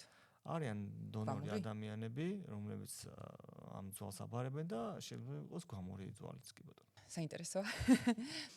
ერთი მითი, რომელიც ძალიან არ მოგწონთ, ან თუნდაც გაღიზიანებთ. ბევრია თუ არ გახსენდებათ? მითი, რომელიც არ მომწონს, ზოგადად ადამიანს აქ ესეთი შეგრძნება ყურს ჩვენთან, რომ ექიმი არის ღმერთი და მას ყველაფერი შეუძლია. ჩვენ სამწუხაროდ ღმერთები არა ვართ, ჩვენ ისეთი ადამიანები ვართ, როგორც სხვა ადამიანები არიან. ჩვენ ვცდილობთ, რა თქმა უნდა, შედეგი დავდოთ, შედეგი მივიღოთ სამედიცინო манипуляციით. რა თქმა უნდა, ყოველთვის ამ შედეგს ვერ ვდებთ. ჩვენი შრომა უნდა იყოს ისეთი, რომ მაქსიმალურად ბევრი დადებითი შედეგი გქონდეს. რა თქმა უნდა, ყოველთვის იქნება უარყოფითი შედეგები, 100%-იანი შედეგიანი ექიმი არ ვიცი, ალბათ არ არსებობს. უბრალოდ უნდა ვეცადოთ, რომ მაქსიმალურად სწორი გზით ვიაროთ, რასაც რეკომენდაციას უწევს სოფლიო გაიდლაინები, სოფლიო კვლევები, სოფლიო სტატისტიკები, რომ აი ესეთ კონკრეტულ სიტუაციაში მუშაობს აი ეს მკურნალობის მეთოდი. ჩვენ საბაზრო ჩვენ იგივე მკურნალობის მეთოდს ვაკეთებთ, უბრალოდ 100%-ში შესაძლოა, რომ ის დადებითი შედეგით ვერ დასრულდეს. მაგრამ ჩვენ ვეცადოთ, რომ აი ამ სწორი გზით ვიაროთ. ვფიქრობ, ნაწილობრივ უპასუხეთ ჩემს შემდეგ კითხვას. თქვენი რჩევა დამწყებ იმპლანტოლოგებს და დამწყებ ორთოპედებს. ჩემი რჩევა იქნება ესეთი, რომ დღეისათვის ერთი რაზეც მე კოვიდს მადლობას ვუხდი, არის ის, რომ ძალიან ბევრი ინფორმაცია გახდა ძალიან ხელმისაწვდომი. ონლაინ ვებინარები, ონლაინ ლექციები და ასე შემდეგ და ყველას ვეუბნები, რომ მოусმინეთ, წაიკითხეთ, გაეცანით თანამედროვე ინფორმაციებს, იმიტომ რომ იქიდან გამომდინარე მედიცინა ერთად ადგას, დღეს შეიძლება გვითხრან ერთი რაღაცა, რომ აი ესე მუშაობს, მაგრამ საერთო ჯამში მე სტატისტიკაში აჩვენებს, რომ თურმე ამან ვერ იმუშავა დიდხნიან პერსპექტივაში და შეიცვალა მიდგომა. ამიტომ თუ კი ჩვენ დავამთავრეთ ინსტიტუტი და დავიხურეთ ქუდი და გვინდა რომ მივიღეთ ინფორმაცია, ესე არ არის. ამიტომ ძალიან მნიშვნელოვანია, ასე ვთქვათ, პულსაციაზე გვედოს ხელი, როგორი ტენდენციები არსებობს დღეს თანამედროვე სტომატოლოგიის და აი ამას სულ ყური ვადევნოთ, თვალ ვადევნოთ, რომ რატომ, როგორ, რანაირად, როგორ ვითარდება, როგორ იცვლება და ამისი ძალიან მარტივი საშუალებები არსებობს ონლაინ პლატფორმები, რომლებიც გვაწვდიან თანამედროვე ინფორმაციას. ამიტომ ბევრი იკითხონ, ბევრი მოისმინონ, იარონ ათასნაირ კურსებზე და ნუ გამოიკეტებენ თავიანთ ნაჭუჭში და ნუ იფიქრებენ, რომ всё, მე დავამთავრე ახლა სწავლა და ახლა მარტო უნდა ვიმუშაო. კი, რა თქმა უნდა, პრაქტიკული ცოდნა ძალიან მნიშვნელოვანია. მე შეიძლება რაღაც პრაქტიკული ნიუანსი დავიჭირე ჩემი მიდან და აი ესე ვფიქრობ, ეს მუშაობს, მაგრამ სხვა ექიმსაც აქვს ეს გამოცდილება, სხვასაც აქვს პრაქტიკული ცოდნა და აი ეს პრაქტიკული და თეორიული შეზავებით მჯობია რომ ვიმუშაოთ. ამიტომ ყოველთვის სწავლა. სამწუხაროდ ჩვენ საქმეში არ თავდება ეს სწავლა. ჩვენ ნელა დასასრულისკენ მივდივართ და მინდა რომ პატარა ბლიც რამოდენიმე ბლიც კითხვა დაგისვათ. ყავთ ჩაი? ჩაი. რომელი? მწვანე? შავი. ტკბილი თუ მარი? ბერგამოდით. ეს ისეთი საკითხია ზოგს ძალიან არ მოწონს. ტკბილი თუ მარილიანი? ნუ ალბათ გააჩნია. რთული კითხვა ახლა? ხო. მამკაცებს უყვართ, აი უყვართ ტკბილი, უყვართ. მე უფრო მარილიანი. ქვეყანა სადაც ყველაზე გემრიელად ჭამეთ? გერმანია. ხორცი. ხორცი. და ლუდი ალბათ. ავიამგზავრობა თუ მანქანით მოგზავრობა? ალბათ შორ მანძილზე მანქანით გადადგილების შეიძლება მარტივი არ იყოს, მაგრამ მაინც მანქანით მოგზავრობა ძალიან ისეთია, იმიტომ რომ ბევრი ამას ხედავ, ბევრი ამას უყურებ და ავიამგზავრობის შემთხვევაში თუ არ დაჯექი ილუმინატორთან და თუ გამემფრინებ, ვერ დაინახავ და იტალიაში რო იქირავებ მანქანას, ან პორტუგალიაში როგორი საინტერესოა. კარგი იქნება ნამდვილად. წარმოიდგინეთ სიტუაცია, სადაც ხართ გმირი. თქვენი ძალა რა იქნებოდა? ჩემი ძალა რა იქნებოდა? არ ვიცი. ყველა ძალა მართოთ. კარგი ბატონო, რომელი მხატვრის ან სერიალის სცენაში აღმოჩნდებოდით? სამფუკარის თამაშებში. მე მგონი მე ვარ უმცირესობაში, ერთადერთი ადამიანი ვარ ჩემს გარშემო, ჩემს სამეგობროში, რომელსაც არ აქვს ნანახი. არავის არ უთხრას. და ბოლო კითხვა. რა არის თქვენი ჰობი? მე ერთი პერიოდი ასანთებს ვაგროვებდი. მაქვს დიდი კოლექცია ასანთების. კაქტუსებსაც ვაგროვებდი. ვაუ. ნუ ცოტა ეხა შემცირდა ეს რაღაცები გათავიდა. ამ წუთას ესეთი გამოხატული ჰობი არ მაქვს, უბრალოდ თუ შეიძლება ჩაითვალოს ეს ჩემ ჰობათაც, ჩემ რომ აი მე მინდა რომ მაქსიმალურად გავცე ჩემი ცოდნა, ჩემი ინფორმაცია. იმიტომ რომ ვფიქრობ ამ ცოდნას და ინფორმაციას ვერ წავიღებ და რაც მეტი ადამიანი მიიღებს ამ ინფორმაციას და მეტი სწორად დაიწყებს მკურნალობას და მკეთებას, ალბათ უფრო საერთო ჯამში ჩვენთვის კარგი იქნება ზოგადად. ხო, მაგრამ არ იღლებით. სულ კბილები სწავლა. რაღაცნაირად ენერგიას მაძლევს ეს. გავიგე. მადლობა. ძალიან საინტერესო.